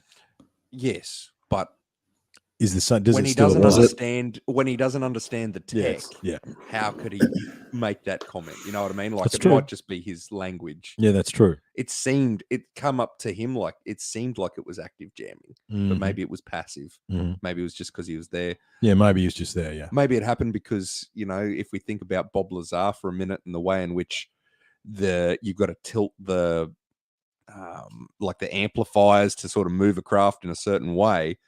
Maybe the craft was preparing to move in a certain direction, and that's why So more of the field happened to point. I don't know. It's just tossing out possibilities. Yeah, that's look, all. all things are possible. This is the whole point. Especially when we understand nothing about any of it. Oh, we're fully anti-gravity engineers, mate. It's all magnet. Just waiting for someone to go and find us to go and build our own UFO in the backyard, Hey, listen, you give me the resources, I'll give it a crack. I've got Otis Carr's plans. Hey, don't laugh. Man. I'm not laughing. Do you want me? I can bring the blueprints. I can bring the blueprints up. Would you like to see them? I've got them. Yeah, I think I'd go Let's have a look. down like the Jack Parsons route and just try and evoke a spirit in the. Oh desert. yeah, we're gonna do the old Scientology one. We'll just try and bring in. I'll get L. Ron Hubbard along. Yeah, bringing a demon out of Joshua's tree somewhere, which they actually did, which is pretty creepy. The other one that said, there was a question is like, is the US government currently housing ETs and blah, blah, blah, blah. And he goes, I can't discuss this under this thing, but I could discuss it in a closed environment.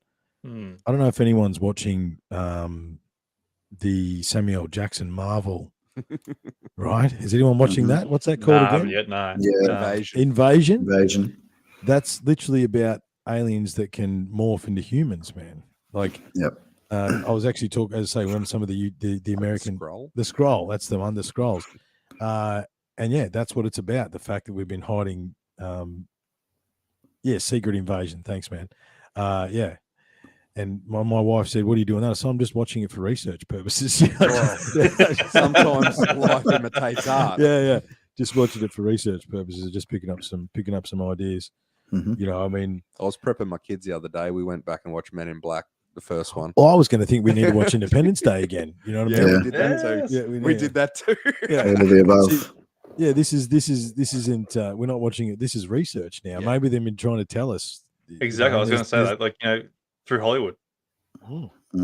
Since the 70s, Close Encounters of the Third Kind. Close Encounters of the Third Kind. Yeah. Well, Stargate, for instance. Yeah, that's Stargate, just something I wanted to touch on before when we were talking about why now. How did the bipartisanship in Congress come about and stuff like that?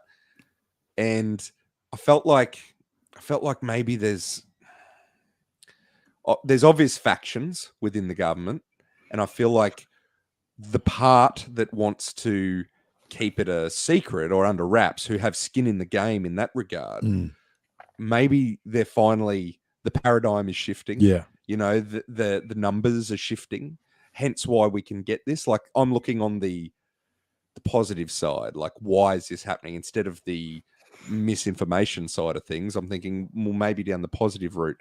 Like we say, it's been going on for a long time, with science fiction movies and stuff like that. But maybe that was a slow release. That was all they could sneak through to the keeper. You know what I mean? Yeah. Whereas now it's been gathering dust. It's been snowballing, and the weight of power is sort of shifting. Well, I think we got to thank Joe Rogan as well. What do you got to say, Alex? I was just going to say there was a movie that got canned a few years ago, which was called Anunnaki. I don't know if you heard about that one, but it got shut down. Did it? You know? Really? Yeah. I just remember seeing something about it. There was a poster that came out that said this movie is in production, and the next thing it comes in, it's shut down. Well, they can't tell the story. Yeah. No, well, I don't know. I think they had something. I think Dan Aykroyd was involved in that one. Could be wrong. Yeah, Dan Aykroyd's involved in some of this stuff. He is, He's in the supernatural. Oh, he loves aliens. He loves aliens, He does, man. yeah, Well, 100%. that's You can't see it Oh, because yeah. of the light. It's a little bit glowy. Crystal Skull. Is that an alcoholic? yes, Yes. yeah. It had vodka in it. Yeah, Nice. Yeah. Did. but it did. Actually, that Was it was out of this world?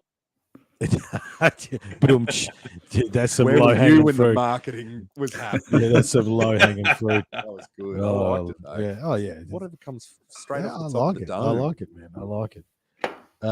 Yeah, I mean, there's that Moonfall. Me and Alex were talking about on the show that I just released about Moonfall, the Moonfall documentary, because you know the moon's a bit of a weird thing as well.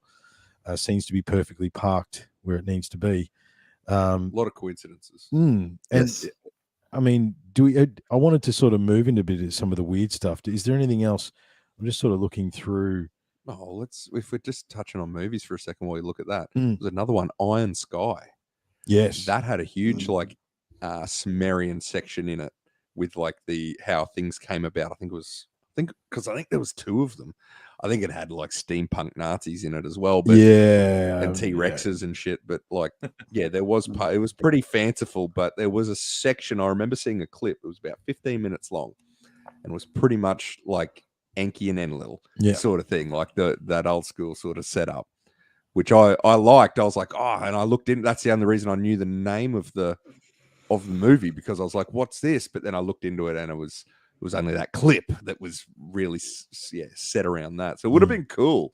I've actually asked that question.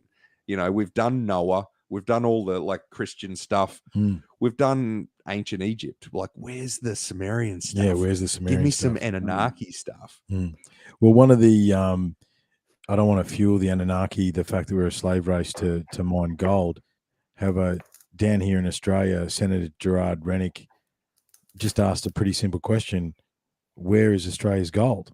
Because apparently we shipped it to London, which is a good place for gold that belongs to Australia, in the mid 2000s, and no one knows where the gold is.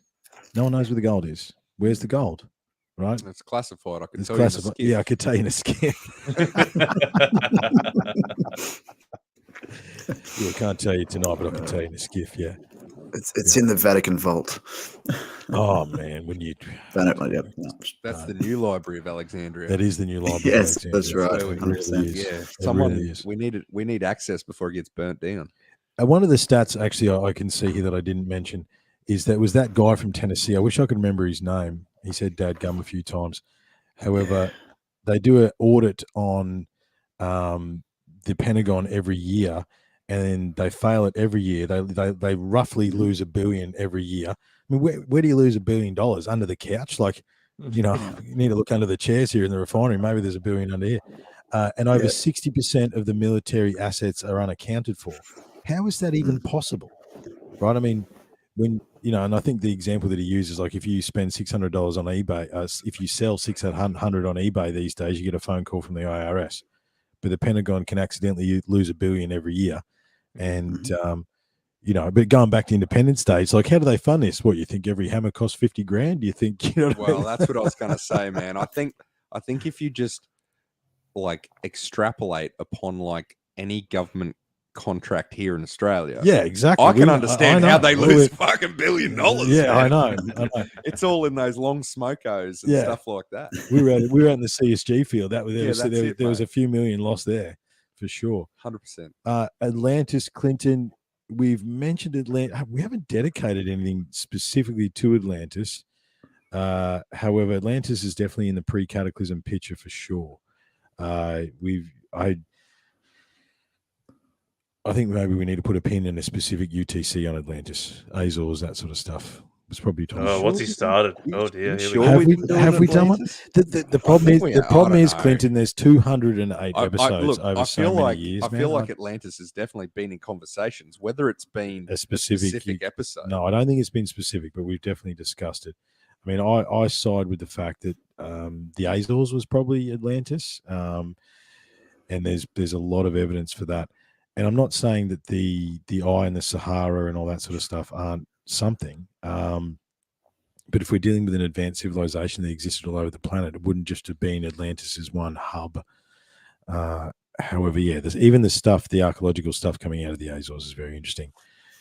Don't pull my string like that, Clinton. We're talking about aliens, man. Well, Atlantis could be aliens. You never know. Well, they could be, man. And this is the thing. Are we talking about? Actually, Alex gave me a new What term. are aliens? That's what I- Intraterrestrial. Right. So there's Right. ultra, there's extra, and there's intraterrestrial. Hmm. And the Is that like dinosaurs? It's like dinosaurs. Don't start. The cerulean hypothesis? Yes, the That dinosaurs. kind of thing? Well, no, Alex, you and Alex need to talk about dinosaurs. Or maybe I should just step out and let Alex and Angus talk about dinosaurs. However,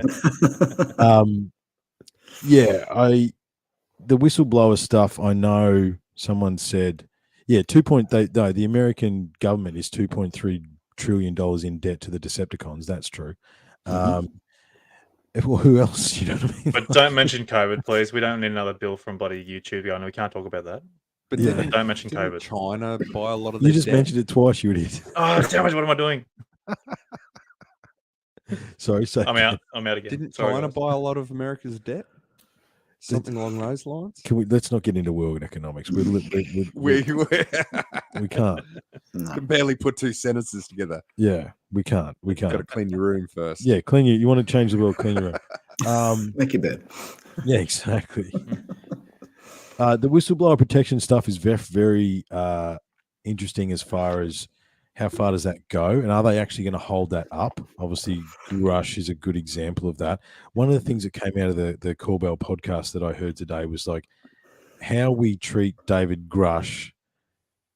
We're saying he's credible for the moment. How we treat David Grusch will depend on who else comes out. You know what I mean? If we treat Yeah. If he gets fair treatment. Yeah, If he gets absolutely. fair treatment, Yep. that will then give confidence to other people to come out. And not only that, I think also like I don't feel like Arrow itself would be enough of a bargaining chip that I'd want to be a whistleblower. The way Grusch has done it, the way a lot of people do it is like if you get in the media eye, it's like if I'm not suicidal. Yeah. If I double tap myself in the back of the head, Yeah. it was a hit. Yeah. Hillery's probably onto it. And I think one of the things that will continue to fuel this disclosure, look, is the humble influence that Encounters Down Under and UTC have. However, also, I'm surprised. Actually, you know what I am surprised is Joe Rogan hasn't had anybody on recently. I wonder whether or not there's something big coming there. Waiting. Oh, I dare say there would be. He wouldn't be taking that lightly. No, I'm waiting to see what Joe does, because I mean that's another thing too. The biggest media platforms on the planet, realistically, are podcasts. I mean, we worked out last year that the UTC is in the top 5% of podcasts globally, and that is important, right? It's important that these shows happen, and that's why I wanted to push for this tonight, boys, because these discussions move this forward, and I definitely will release the audio. Oh, sorry, hang on. That you missed the point in the $2.3 trillion bill to go. I had it. Yeah, yes. They had 180 days to disclose UFO info. Yeah, and this sort of lends to what Angus is saying. let's not go with disinformation. Let's go with positivity. Maybe the evidence is mounting because of the independent research and the amount of footage that's coming out now. What if the tide is changing? It's like, hang on a minute, this is real. If it's real, then we need to know about it, because I think what's also pissing the senators off is the fact that they've been had, like they've had billions and trillions of dollars taken from them. If you listen to the senators, they're like, so who's the departments, who's the corporations, how much taxpayer money has been wasted or taken from legitimate projects to fund this stuff and then been held in secret? You know what I mean? So I think there's a side to it. That's right, because America's $214 trillion in debt, aren't they? That's not 2.3 trillion. What is the debt ceiling in America these days, I wonder? I think it was 214 last time I looked. It depends on if you bomb the Pentagon. Yeah. And erase the records. Yeah. Just, can you stop it? Well, I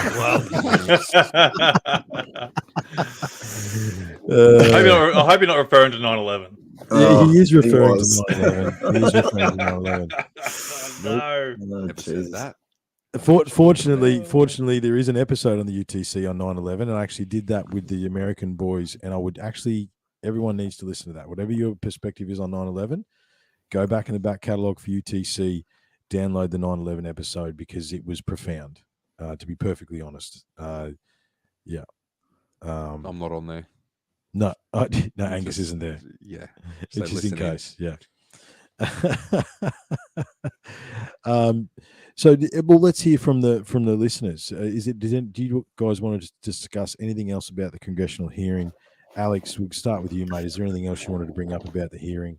Yeah, look, there was just one point that was towards the end that I think it was Mr. Ogles was one of the, because I made a list of all of the senators and everyone who was there. What's the Tennessee senator's name? How come you? I can't remember. I didn't. I want to say. Hang on a second. I want to say. So Grothman was the chair. There was Mrs. Luna, Burchett maybe. Oh, Burchett. That's him. Burchett. Could have been Burchett. Yeah. It is Burchett. So Mr. Ogles at the end made a point of saying that if the further investigation of this and any agencies try to block access to Congress, Holman rule, they'll instigate that. And what that allows, amendments, appropriations to legislation that would reduce the salary or specifically fire federal employees or cut specific programs. So that's, positive, I guess. Yeah, it is positive. That'd be interesting to see what happens there. But, that's on the public record too. They will enforce the Holman rule if they are blocked again. Because that Burchett, I watched another video with him today, and he's like, people don't have any idea about the what we've been through to try and even get to the congressional hearing. Like, they were denied skiffs, they were denied a room, they were denied this, there was blocks all the way, and they just kept pushing, which I think again lends to what Angus was saying, that there's a faction that is growing and beginning to maybe outweigh the other faction, because the people are behind it as well, right? And maybe there is some politicians out there still that are for the people. I live in hope, however, I'm not sure. You just hope. I just hope, you know what I mean? Mm. So is there anything else you wanted to mention there, mate? Or no, that was it for me. It's all good. Yeah. Yep. So now I'm not sure if you guys have kept up a little bit there. I sort of missed it the other day. I didn't get a chance to have a good read of it. Now, Kirkpatrick, who, as you know, Sean Kirkpatrick is the head of Aero at the moment, and he has responded to the hearing, and he actually wrote a letter. Did he? Yes, yeah, he's very defensive on it, actually. Is he? Have we got it?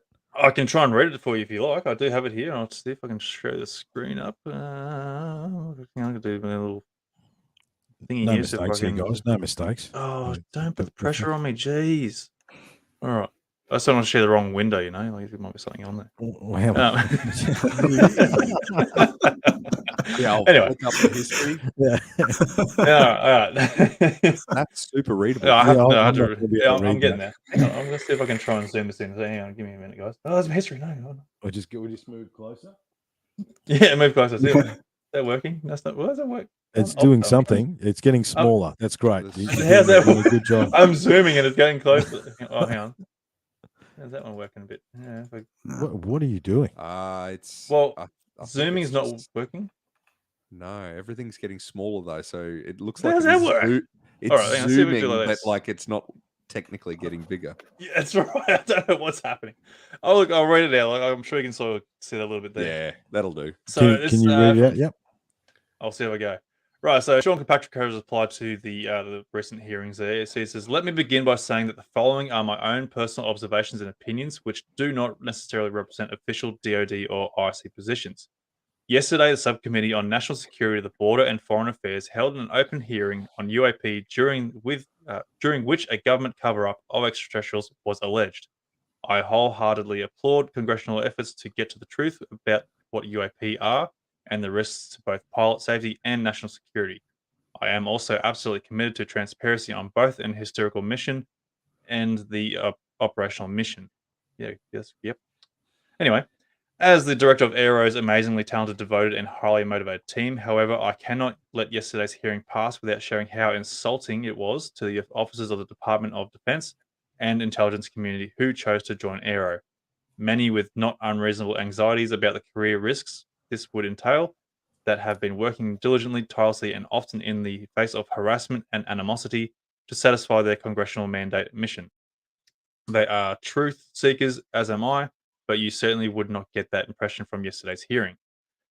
Aero was established by law to investigate the allegations and assertions presented in yesterday's hearing, allegations by its witnesses of retaliation, to include physical assault and hints of murder, are extraordinarily serious, which is why law enforcement is a critical member of the Aero team, specifically to address and take swift action should anyone come forward with such claims. Yet, contrary to assertions made in the hearing, the central source of those allegations has refused to speak with Aero.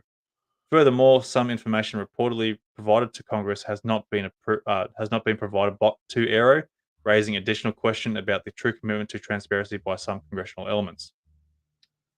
The subcommittee, whose question and oversight duties are irreproachable and in genuine need of answers, has never asked Aero for an update on the reporting system, the historical review, the operation, and the S&T strategy that Aero leads and is undertaking. A rational person watching the hearing might reasonably assume that both the witnesses and the members had an understanding of the department and the IC's progress since the establishment of Aero around this time last year, only naturally leading them to conclude that Aero has been ineffective, non-transparent, and delinquently in its legislation mission.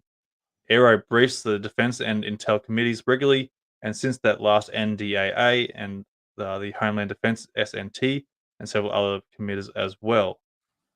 I am deeply disappointed at I'm deeply disappointed by the denigration of Aero's dedicated men and women hailing from the Department of Defense, intelligence community, and civil partners who are pouring their hearts out working this issue on the behalf of the Congress. Aero has the authorities and resources necessary to execute this mission to meet congressional intent, and as we've stated before, Aero welcomes anyone with knowledge of any of these allegations or programs to talk to us in a safe, secure, and appropriately cleared environment. Rest assured, Aero will follow the data where it leads. Finally, to be clear, Aero has yet to find any credible evidence to support the allegations of any reverse engineering program for non-human technology. Also, to be clear, none of the whistleblowers from yesterday's hearing ever worked at Aero or was ever a representative to Aero, contrary to the statements made in the testimony in the media. Ooh, so he's blowing David Grusch out of the water. Okay. That's interesting. Pretty well. But I don't That's- remember them claiming that they were part of Aero, so I think this the media's taking that on a walk. No, Grusch was part of Arrow, wasn't he? I'm pretty sure that's what he No, said. he was part of ATIP. He was part of ATIP. ATIP. But see, Pretty this sure is was. the thing. Like, every year they change the bloody name of the program. You know what I mean? So it's like, how do you keep up with it, right? If you actually go back into how many different programs have been looking into this, it's numerous. You know, and I wanted to be a little bit cheeky and go, do we need a violin there for old mate? You know what I mean? Because he did, you know, it was a little bit whingy. That I don't think, because he wasn't called up in front, and because he already sat in front of Congress and said that they don't have anything. That's right. So he can't back down from that. Yeah, he can't back down from that. He said, well, I mean, the thing is, and this is the compartmentalization of this stuff, guys, and I didn't mean, that was probably one of the points I didn't get to earlier. the compartmentalization of all this stuff and the different levels and the smoking guy in the back corner and, old mate over here and old mate over there. And you go back to what Lazar said, it was all compartmentalized. You only got to see this part. You only got to see this part. Sean Kirkpatrick might be, he's probably telling the truth from his perspective, potentially. That's right. He may not have seen that evidence. However, Well, if Grusch isn't using Arrow, then it's a different evidence pool. Then Kirkpatrick. That's where Little Elizondo needs to come back into it.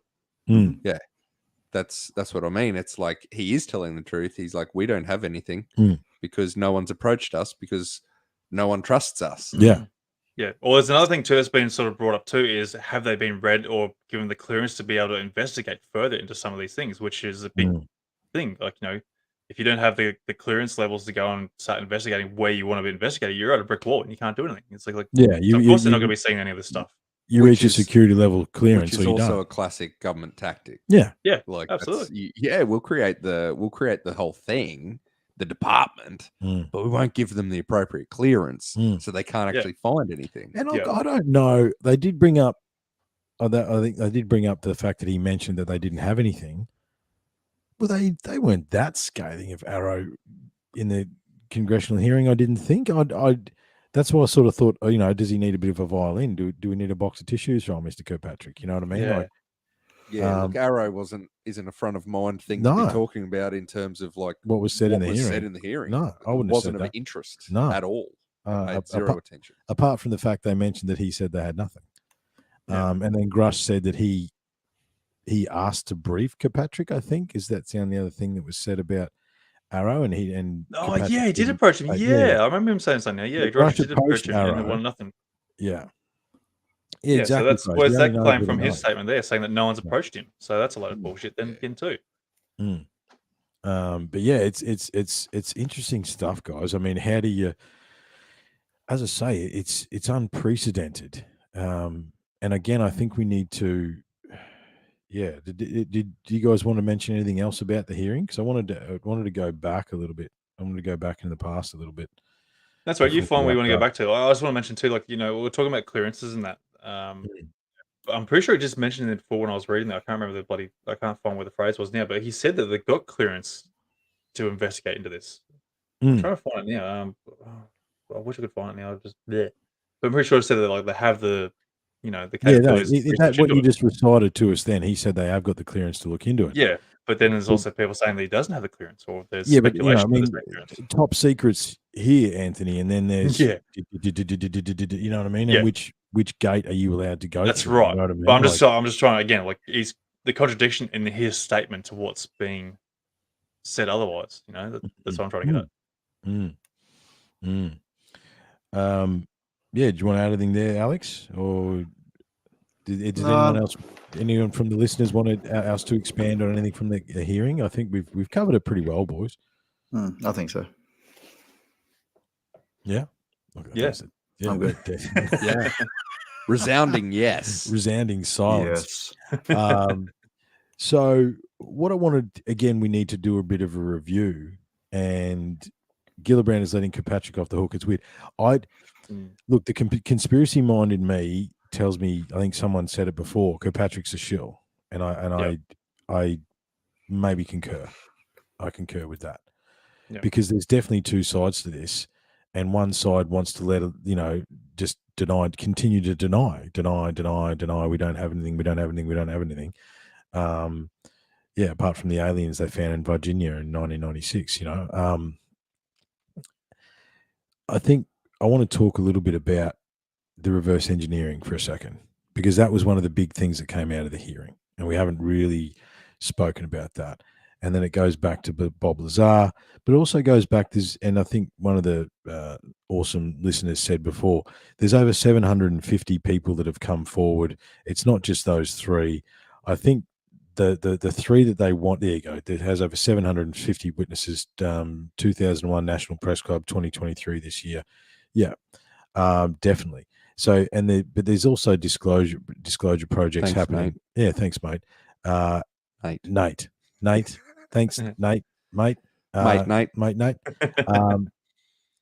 Again, it's not just America. we need to keep bringing back that around as well, right? There's people pushing in every major country on the planet to try and get this stuff and what other people have.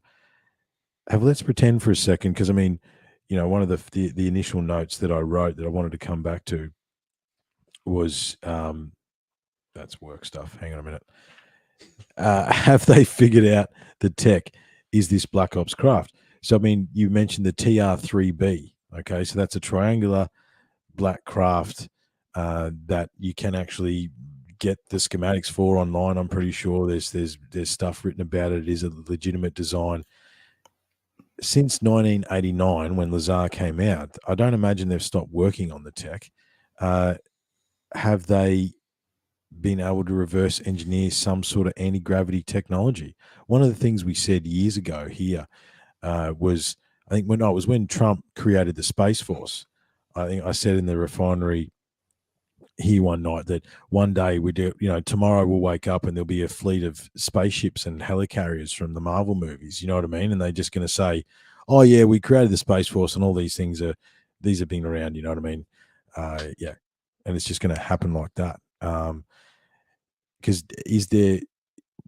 I'll put it to you boys, what percentage of these sightings, these sightings that are continually happening, do you think are drones? Do you think are reverse engineered? Do you think are advanced tech, whether it be alloys or not alloys? We'll start here in the refinery. What do you reckon, man? Yes, this is where I was going to go back to my critical sort of mind. What are people actually seeing? That's my biggest question. And I always ask them, like, people go, "Oh, look, people are seeing things everywhere now. So many more sightings, and reporting of sightings of UFOs," and that. It's like, well, are they understanding what they are seeing? That sort of concept. Like, people are still saying sightings and aliens going across, or you got Venus in the evening sky, or ISS goes over, or a lens flare, for Pete's sake. People aren't understanding. They're not. For Pete's sake, we've said fuck like 20 times. Freaking trying to keep it cheap, PG.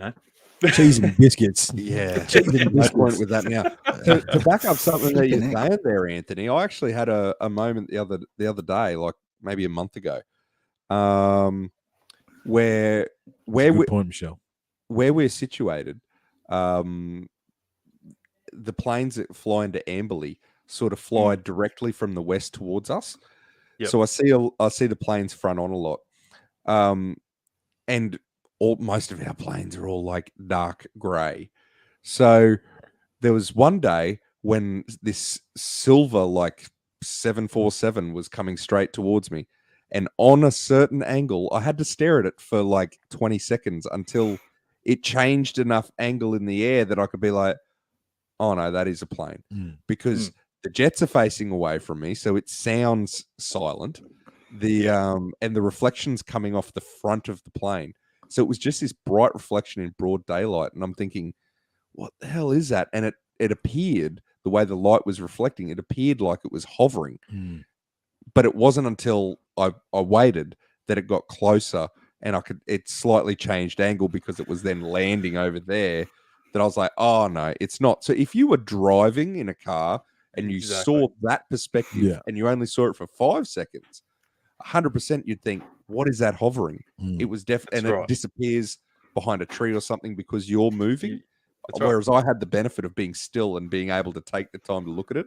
But I definitely had a moment where I was like, "Oh, you would." That's quite naturally, and that's what I'm seeing a lot of. And I know I bring this up a lot too. Like, people are mistaking a lot of stuff. Like, but it seems like critical analysis from people's understanding of what's around you seem to be going out the window. People are too quick to jump on the, "Oh, I saw a UFO" sort of thing, which is great. Like, I'd love for people to be able to see a UFO, but they're not keeping things critical enough in their own heads. They're going sort of like trying some rationalize what they might be seeing.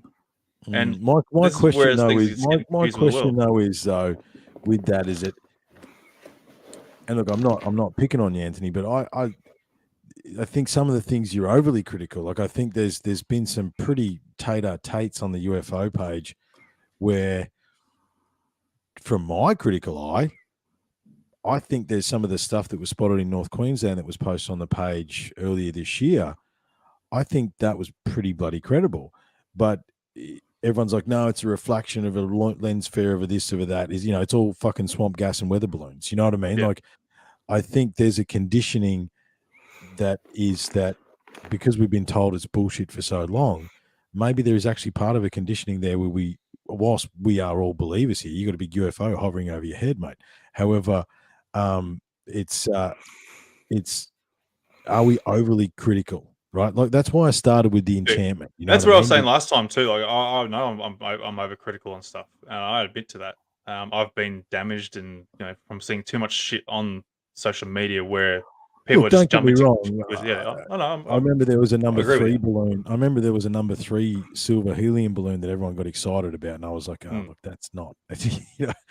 You could actually see that it was a kid's balloon that escaped from a party. You know what I mean? Speaking about being overly critical, every time I see an iPhone from a plane and there's a possible UFO, but it's going in the opposite direction to the plane, it's like, I'm sorry, but that needs to move. Yeah, it needs to move in another direction. Like it just holds its place. Yeah, because It's you're like, in a plane doing 700 k's an hour. Yeah, that could be a balloon. I'm sorry, without it moving, it could be anything just floating there, and it seems as though it's moving because you're in a plane moving. But on the flip side of that, the key characteristic to the Tic Tacs and everything else is the fact that they can stop and then go ding, ding, ding. You know what I mean? So, but that's what I'm looking for. The dink, dink, dink. Yeah.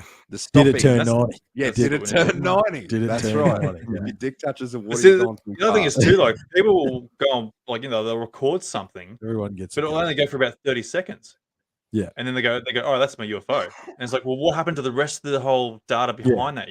What's the scenario behind? What did you just sit there and watch it for an extra hour and try and figure out what it was behind that? Like all you get is like, oh yeah, I took a video. This is what happened here and there. Blah blah blah blah blah. Yep, all good.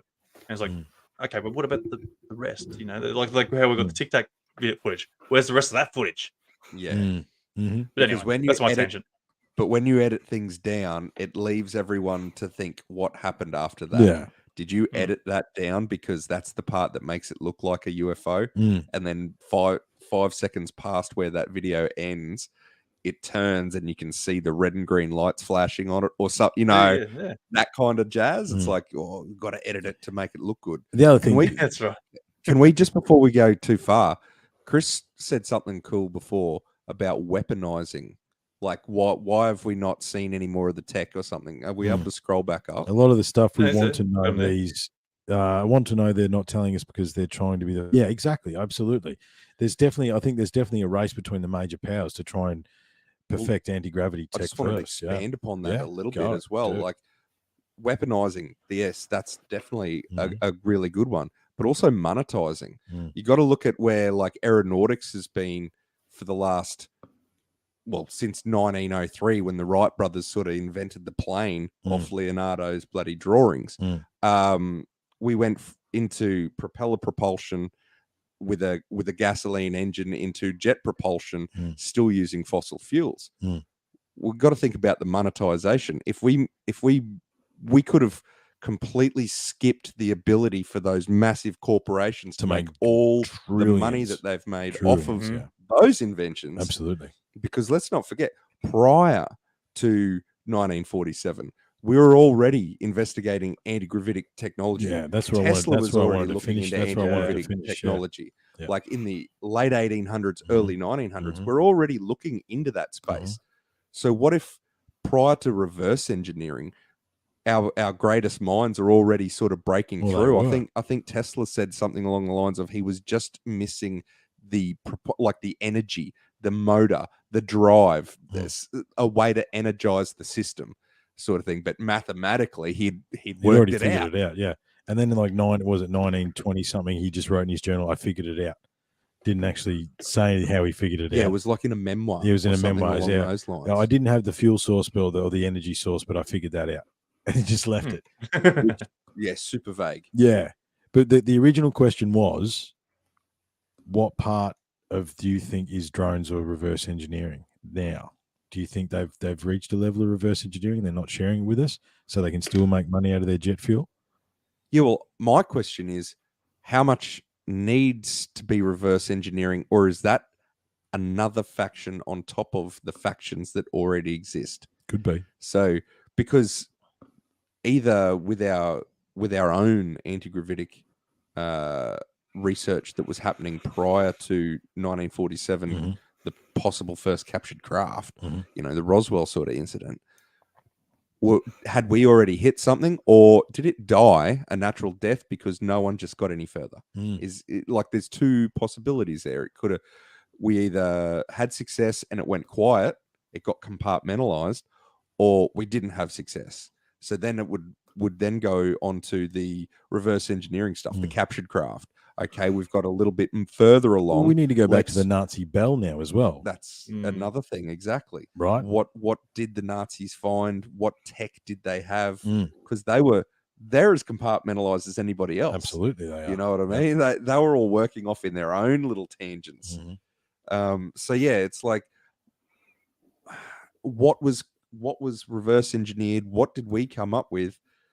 What's out there? What's going to get trickle fed down to us like flat screen TVs? You know what I mean? Yeah, like, I think, have we exhausted the fossil fuel tech? Michelle's pretty sure we are watching from our devices, which probably came from reverse engineering.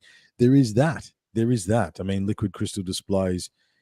How much, if there is a reverse engineering program, how much has trickled down into the modern world? Because, you know, because we're all old bastards now, we have watched technology. We all used a rotary phone when we were children, right? So we've watched technology, and particularly this type of technology, just accelerate, right? And in an unbelievable fashion.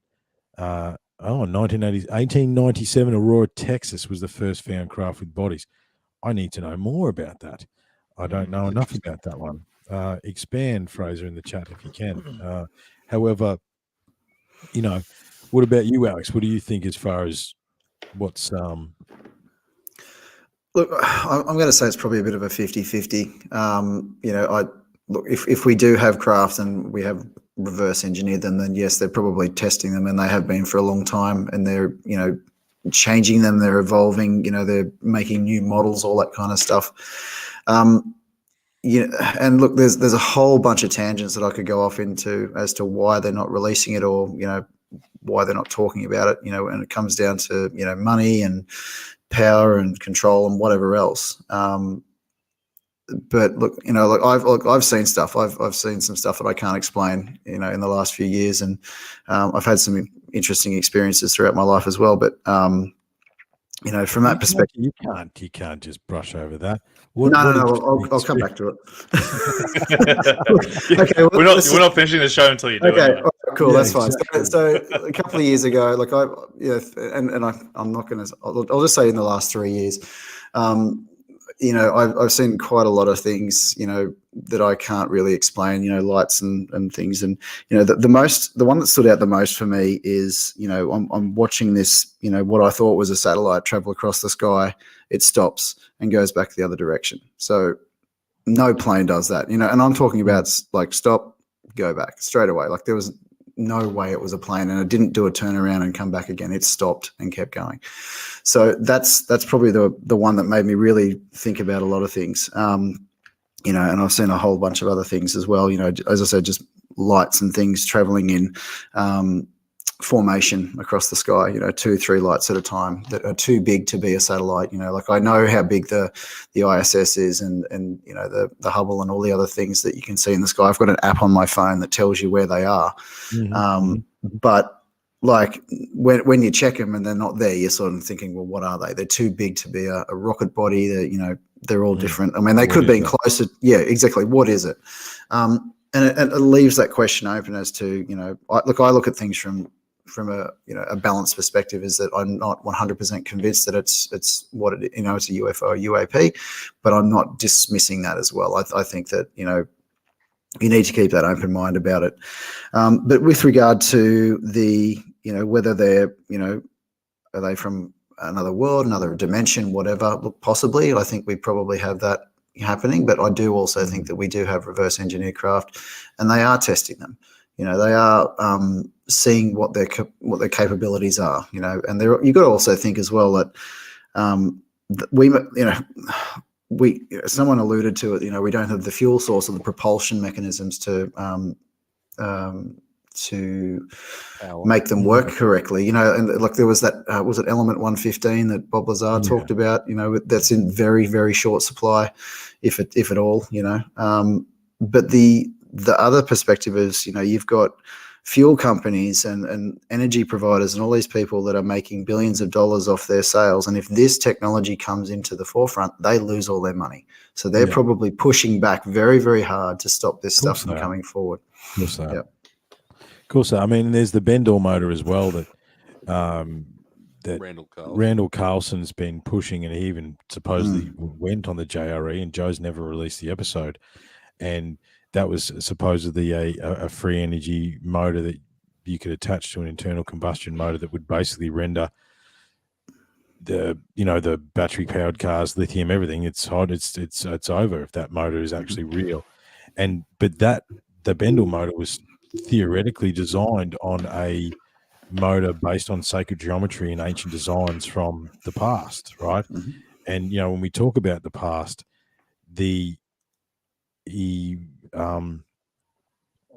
talk about the Vimana Shastra, right? I mean, when we looked into that, those forbidden secrets, that's a flight manual, man. You know what I mean? Like when we read that, it's like someone just found the flight manual, right? That is that's like a pilot's manual you would give to a pilot for them to read before they piloted whatever those Vimanas actually were.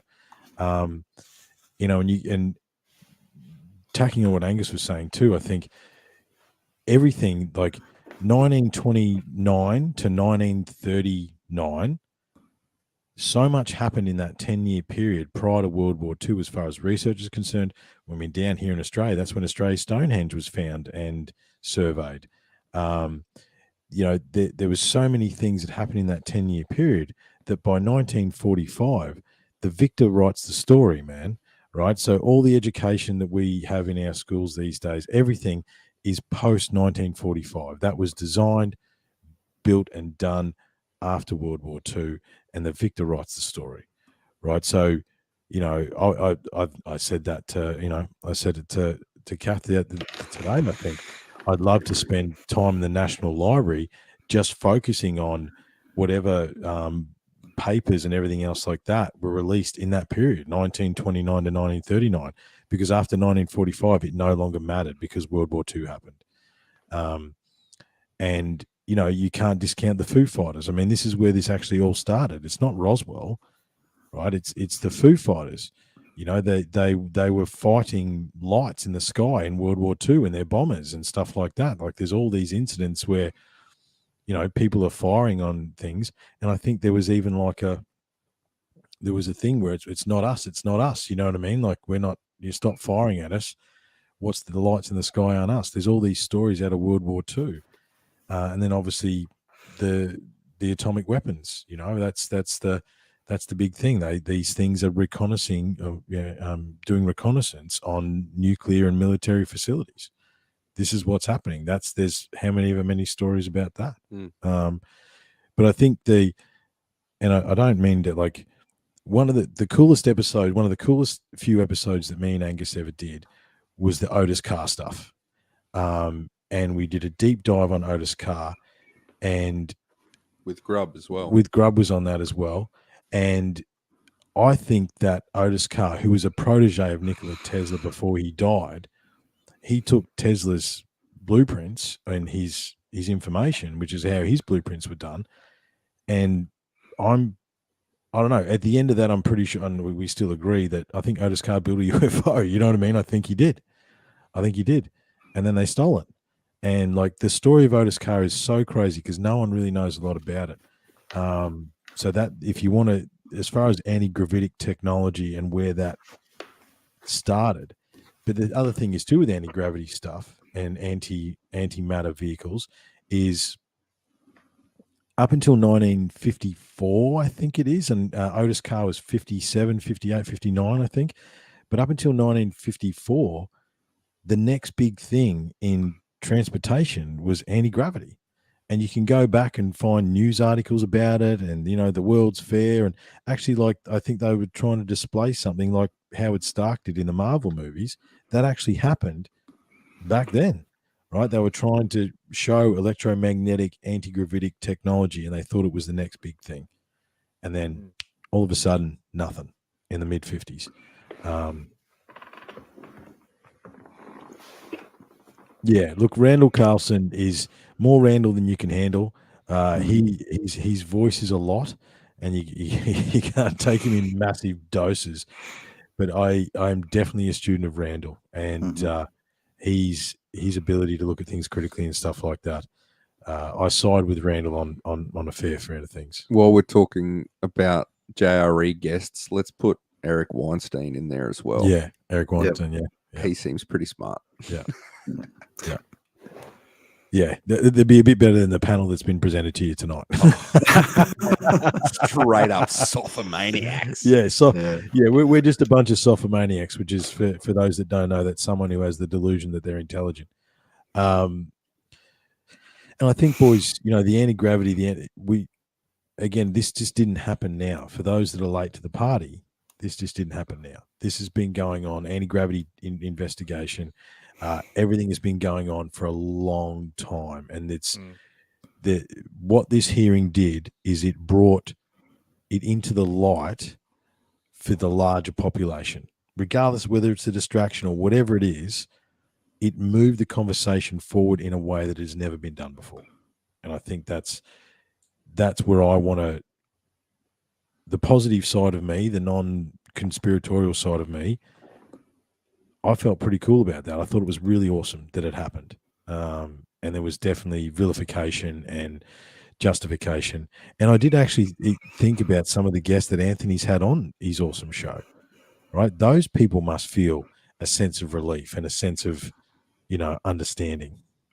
I think it's, it's very cool, boys. But we're 2 hours in, fellas. I don't know. Do you want to do some closing statements and we might wrap it up for this evening? I don't know unless you want, because we could go into dimensional, we could go spiritual, but I don't know whether. I think we might have.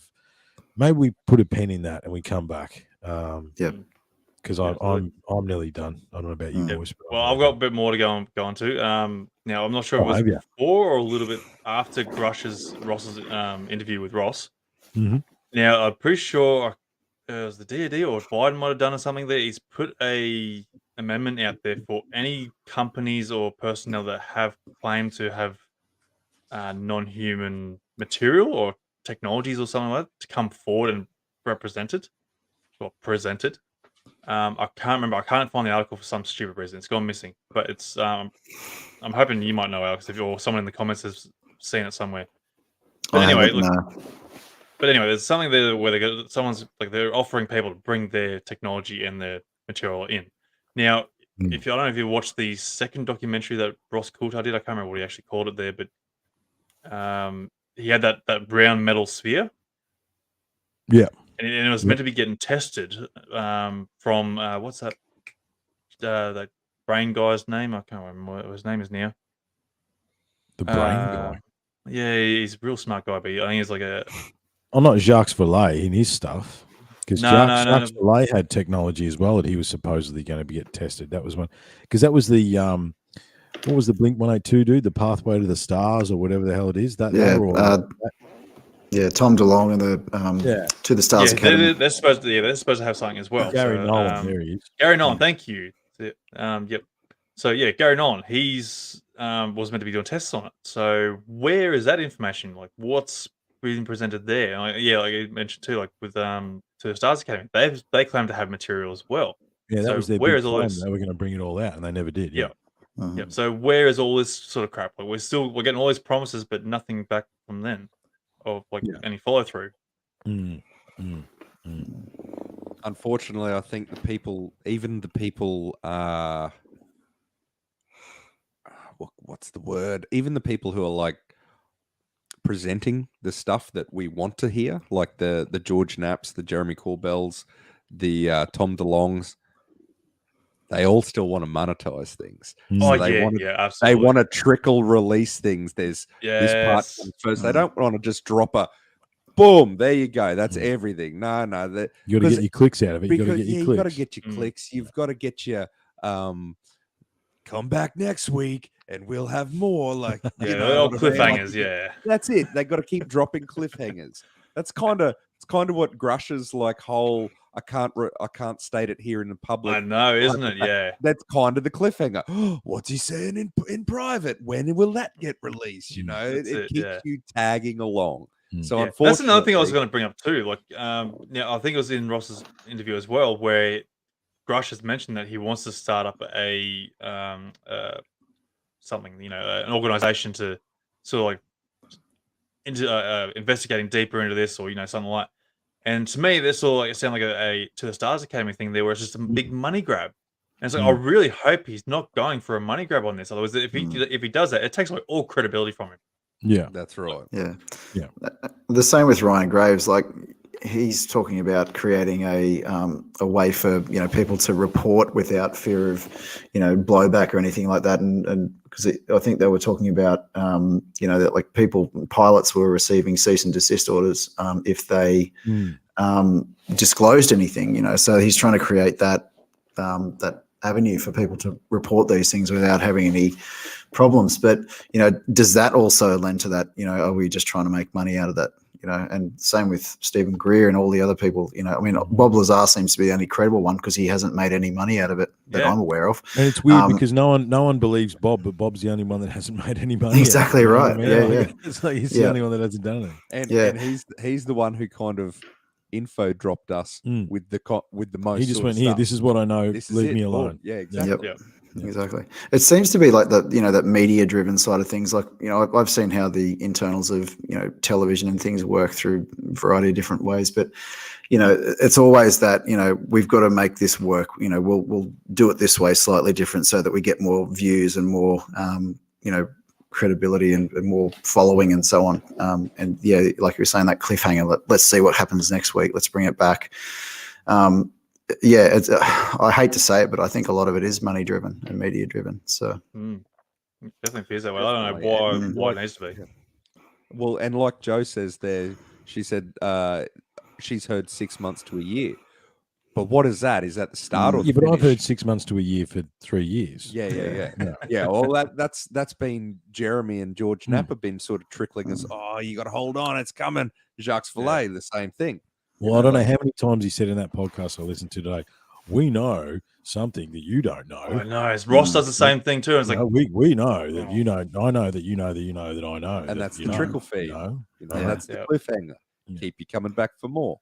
Pay for that paywall to get to whoever's content we have to get to. Because as they develop their subscribers, like, I'll keep dropping this and tell you there's more later until my subscribers get to 1 million and I get that gold plaque or that platinum plaque from YouTube. Then I'll release the next tidbit. And if we get to 50,000 likes, I'll do the next one. It's we'll get sad that, listeners. I know something you don't know, so make sure you share and send me money. That's how it's done, boys. That's why we're not more successful. I got something to tell you, but I can't tell you. We're just not tagging people along. Here we are, just trying to be honest Aussie blokes having honest conversations. I'll tell you guys off air what I know. All right. Yeah, behind closed doors. That's right. We'll go have to meet in a skiff. Yeah. Yes. 100%. Yeah. Unfortunately, it's just part of our modern society. It is, yeah. Yeah. It's a shame, really. Well, boys, what do you reckon? Who ended there? Alex, you got anything more you want to sort of like add to it, mate? Yeah, we'll just do a final statement. We'll start with Alex. Yeah. Look, I think it's exactly right, Joe. It's classified. Can't. Yeah. I mean,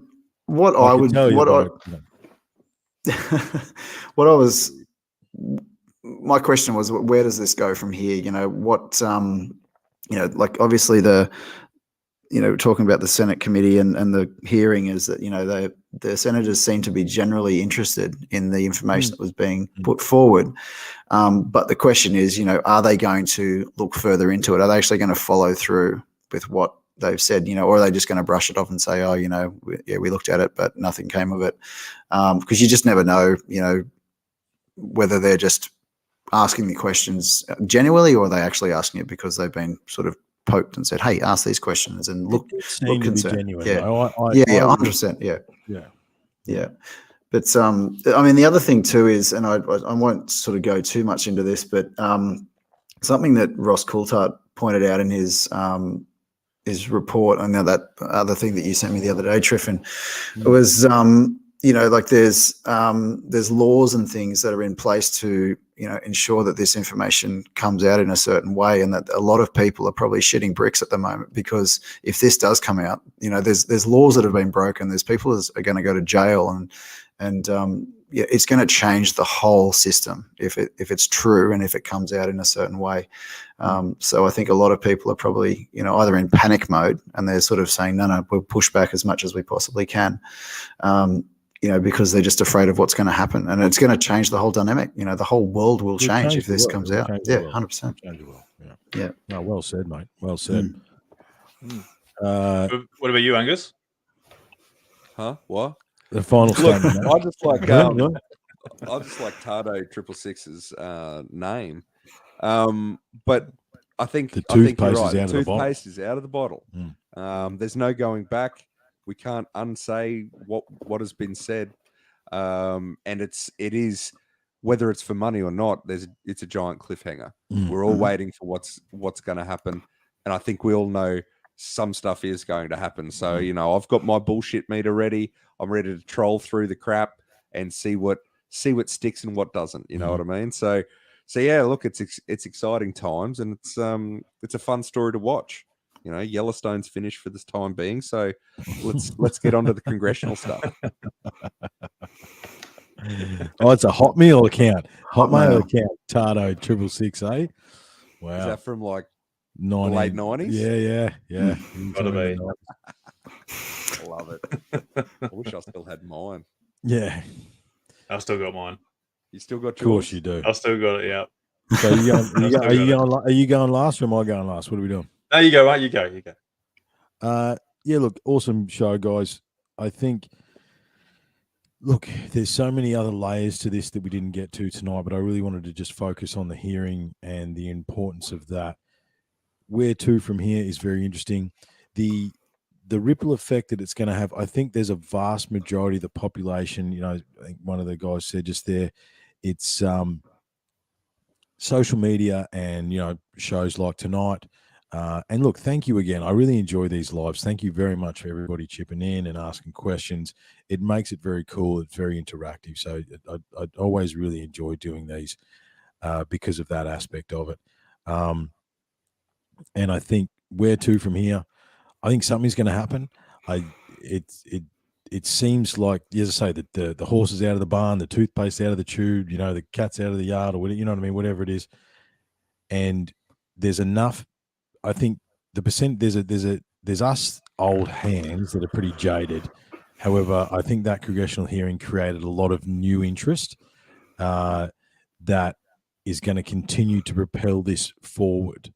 And I think the old guard that I thought was going to push back over the last week hasn't really, which tells me that they're probably of the same opinion that we are, right? It's like suspicious, yet surprised that they went to the level they went through in the hearing, I think.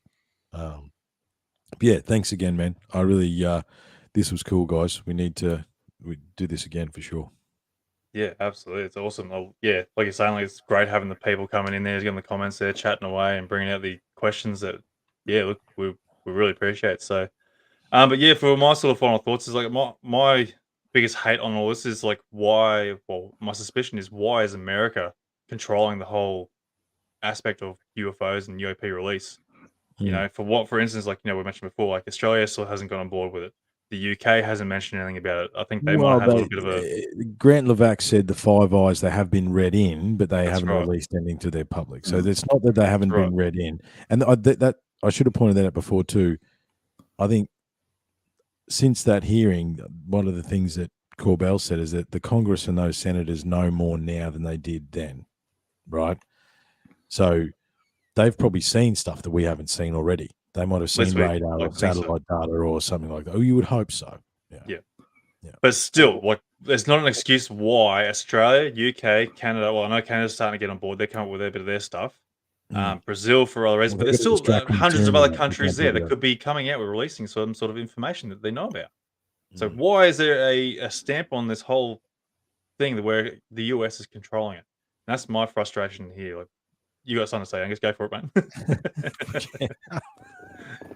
Because they're the leaders of the Western Hemisphere.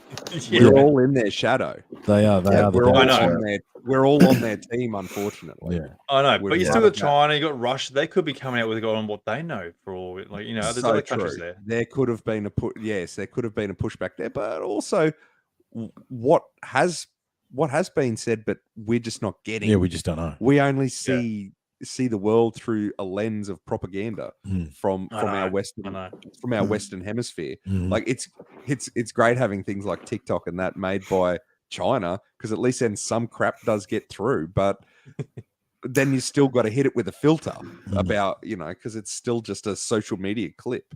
So but I mean, what is information these days? That's what do you trust? 1% rule, boys. 1% rule. That's it. Mhm. Yeah, and like there has been other countries that have sort of mentioned or released some sort of form of information, but also we can't read it because it's not in English. But they have mentioned something, but it didn't get the headlines like we get with the Americans. Well, So, the but, congressional hearing didn't get the bloody headlines either, mate. I know. This is the whole- Exactly. Yeah. So that's because, my well, frustration on this whole thing. Well, It'd be interesting to see where it goes. BlackRock and Vanguard own the media companies, which own Boeing, which own Lockheed, which own this, which own that, which own the UFOs, boys. You know what I mean? Like, Yep. and they also own the refineries that make the oil that, you know what I mean? That the dinosaur juice, and then around and around we go. Yeah, and the other frustrating thing is too, like, okay, yeah, social media is great for releasing the information, but it's also great for leading disinformation or fake content. So, which is makes it even harder to believe what is real and what's not. Like, remaining critical and objective is difficult for sure, because you don't know what's real. Yeah, absolutely, I agree. Yeah, but otherwise, look, I think it's going to be interesting to find out what's going on. Yeah, man in the bear suit. It's a Yowie suit. Thank you. Yeah. Well, boys, thank you very much. Hey, this was everything I thought it would be. I need to get. I'm got to remind me how to get access to the audio for this, please, Anthony, and I'll release it on my show. Oh, as well. fine, I got to do it. I'll wipe your bum again. Hold his hand. There's no need for that. And hang on a minute. Just tell the listeners. Anthony's sitting there hosting. Who organised this, by the way, mate? Just out of curiosity. Alex. You notice I brought no. I was just poking. I was just like, "Come on, guys, hurry up! Let's get this done." Me and Alex have got notes. What are you boys done? Nothing. This is the best position on this panel. I just walk in. Yeah, that's right. I was going to give you a shout out before, but not anymore. Now I was like, "No, bug you." Look, it has been great, and look, I got to appreciate your efforts there, Triff. Like you did pull my finger out on this one. I did have plans, and I had to go and argue with the wife there, going like, "Look, I need to do this." It's been a while. But look, no, I can't appreciate it enough, man. Like you guys have done a great job on tonight's show, bringing up everything that needed to be said. Basically, it's just absolutely fantastic the effort you've gone through, and I wish I could have, held my part in that. I feel a bit ashamed on that. You did a good job, mate. I'm only stirring. And I still should have. I should have organised myself a bit better. Like I was even going to put a video together, and the video I was going to put together was like nearly 20 minutes or so. I'm like, I'm not doing that. Like, I'm not going to have people sitting here for 20 minutes to go and then we go on another 2-hour tangent after this. It's just to be too long. Yeah. But look, like I said, you've done well. You've carried the team, mate, and you and Angus there have done absolutely phenomenal. But before we do finish up, look, Alex, where can people contact you if you're open for people to contact you or talk to you about anything in regards to that? Like, are you open to contact? Not yet. I'm working on it. I'm actually in the process of setting something up so that we can have a little bit more of a I can have a little bit more of a presence in this field as well. So watch this space. I'll definitely let you guys know as soon as I'm ready to go. It's just a matter of logistics and getting everything organised. But look, I just wanted to say thank you to all of you guys for having me here tonight. It's great to be sort of brought into the fold, so to speak, and I really appreciate the opportunity. So it was great to meet you all, I guess, meet you, I should say. Yeah. And hopefully we can sort of talk more and discuss more later on down the track as well. There's some pyramids down near Alex's place. We've got to go for a drive. Yes, come and check them out. Me along. I'll fly. Yeah, for sure. Go for a road trip with you. Yeah, for sure. Straight up. Oh yeah. Now look, it's great, man. Great look. Nothing else to sort of add quickly, or we'll finish it right there, right? No, we're good, boys. Knock it off. Thank you very much, guys. So much. Thank you. Take care. Righto, Cheers. I'll do my old little spiel at the end here, and then I'll get back to you. Righto. Copy that. Righto, thanks guys for getting in. It's been a great night, especially with you guys getting in the chat there. It's been absolutely fantastic and whatnot. It's yeah, it makes it absolutely that much more better there when you guys get involved in the chats, and just makes the live streams a lot more enjoyable. Because we don't want to talk to Triffon a lot all the time, It's, yeah, but it's all good. But look, guys, I am going to Cardwell next weekend, so if you're up in that area, I'd love to come and meet you there, or if you can make it, by all means, go up and go and enjoy the festival. It goes from Thursday, the 10th of August there till 14th. So go and check that out, guys. It's going to be a good lineup there. I am doing a little bit of a segment there. I'm still trying to work out what I'm going to talk about and whatnot, but definitely we'll figure that out. But either way, look, guys, come up and have a chat and meet and greet and whatnot. It'd be great to see you up there.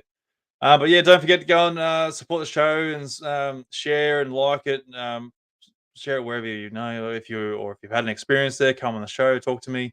Love to get you on the podcast, have a chat, and I'll get back and pull my finger out and start doing a lot more of these there. But guys, yeah, even just watching these and tuning into the show is enough support for me. But if you want to add that little bit extra, yeah, by all means, share it and whatnot to where you are. And don't forget, you got Triffon's podcast there as well, Unlocking the Code. Go and check out his podcast. You can listen to that on all the other platforms there, wherever you listen to your streams. But otherwise, guys, I'm going to go and finish up here. And yeah, guys, thanks again very much for joining in. I'll see you on the next podcast and next live stream. So all the best, guys. And till then, catch us later. Hooroo.